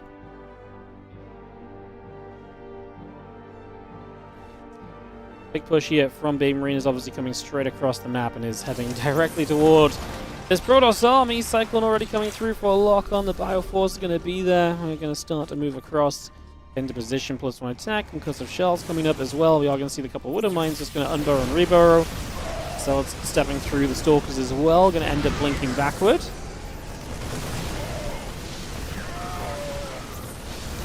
5 SCVs go down on the other side of the map. The harassment does kick off with a few Zealots in the mineral line, so we will see some damage being done here. You can see the rest of the Bioforce will continue to trade and fight. So just going straight in after this and seeing if I mean, don't get me wrong, 11 SCVs is nice, but seeing if there's going to be a way to survive on the lack of a third is going to be rough. I obviously has everything we need to fight this. We do see the tanks slay the siege up. Widow Mines, I like the Unburrow, we just don't need them. It's +1 against no upgrades. The Stalkers and the Sentries get blasted. One Stalker blinked away. These next round of Zealots are not exactly going to do anything the first round didn't. An Immortal pops out, but they're just going to have to walk into, like, you know, Tank Fire and Widow Mine Fire if you want to do anything here. And this series is done. BabyMarine is qualifying to the OSC Championship as he attacks through this natural expansion. At this point, not much you can really do as LetAlex. Cool run from him today, just a little shy of the mark in the end. BabyMarine recovering from that first match of the day, losing to Sebastas, but getting back on track. GG's, well played, and that is going to be BabyMarine for 3-0, alongside Trigger qualifying into the OSC Championship 13.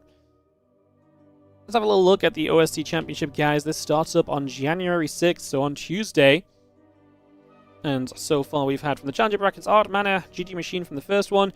Just today we had Trigger, and then obviously BabyMarine will be joining us as well. And as mentioned, all 20 seeds accepted their invite, so everybody is playing. So, Hero, Max Packs are the top seeds from OSC points this year. Bjorn and Showtime will be 3rd and 4th base seeds. Clem and Solar for 5th and 6th seeds. And then we have Classic and Percival as seeds 7 and 8. And then seeds 9 through 20 start all the way back in upper bracket round 1. Creator versus Nightmare, Skilless versus Shin, Geralt versus Yakov, Cure versus Rebellion, Shameless versus Jumi, Nicorakt versus Christiana.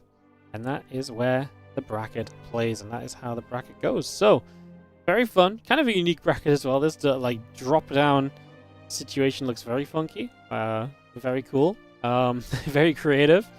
As the OSC Championship bracket, to be fair, usually always is, to be fair. Like, it always is pretty creative, to be honest. And this is zero exception. So, yeah. Alright, very cool. Like I say, very, very cool bracket we got going on. But this is going to start on Tuesday. Obviously, we do have more Challenger brackets over the weekend. The players from the Challenger bracket start in the lower bracket. So if you're wondering, well, where the hell do the other guys start? They start in lower bracket round 1. So they start here.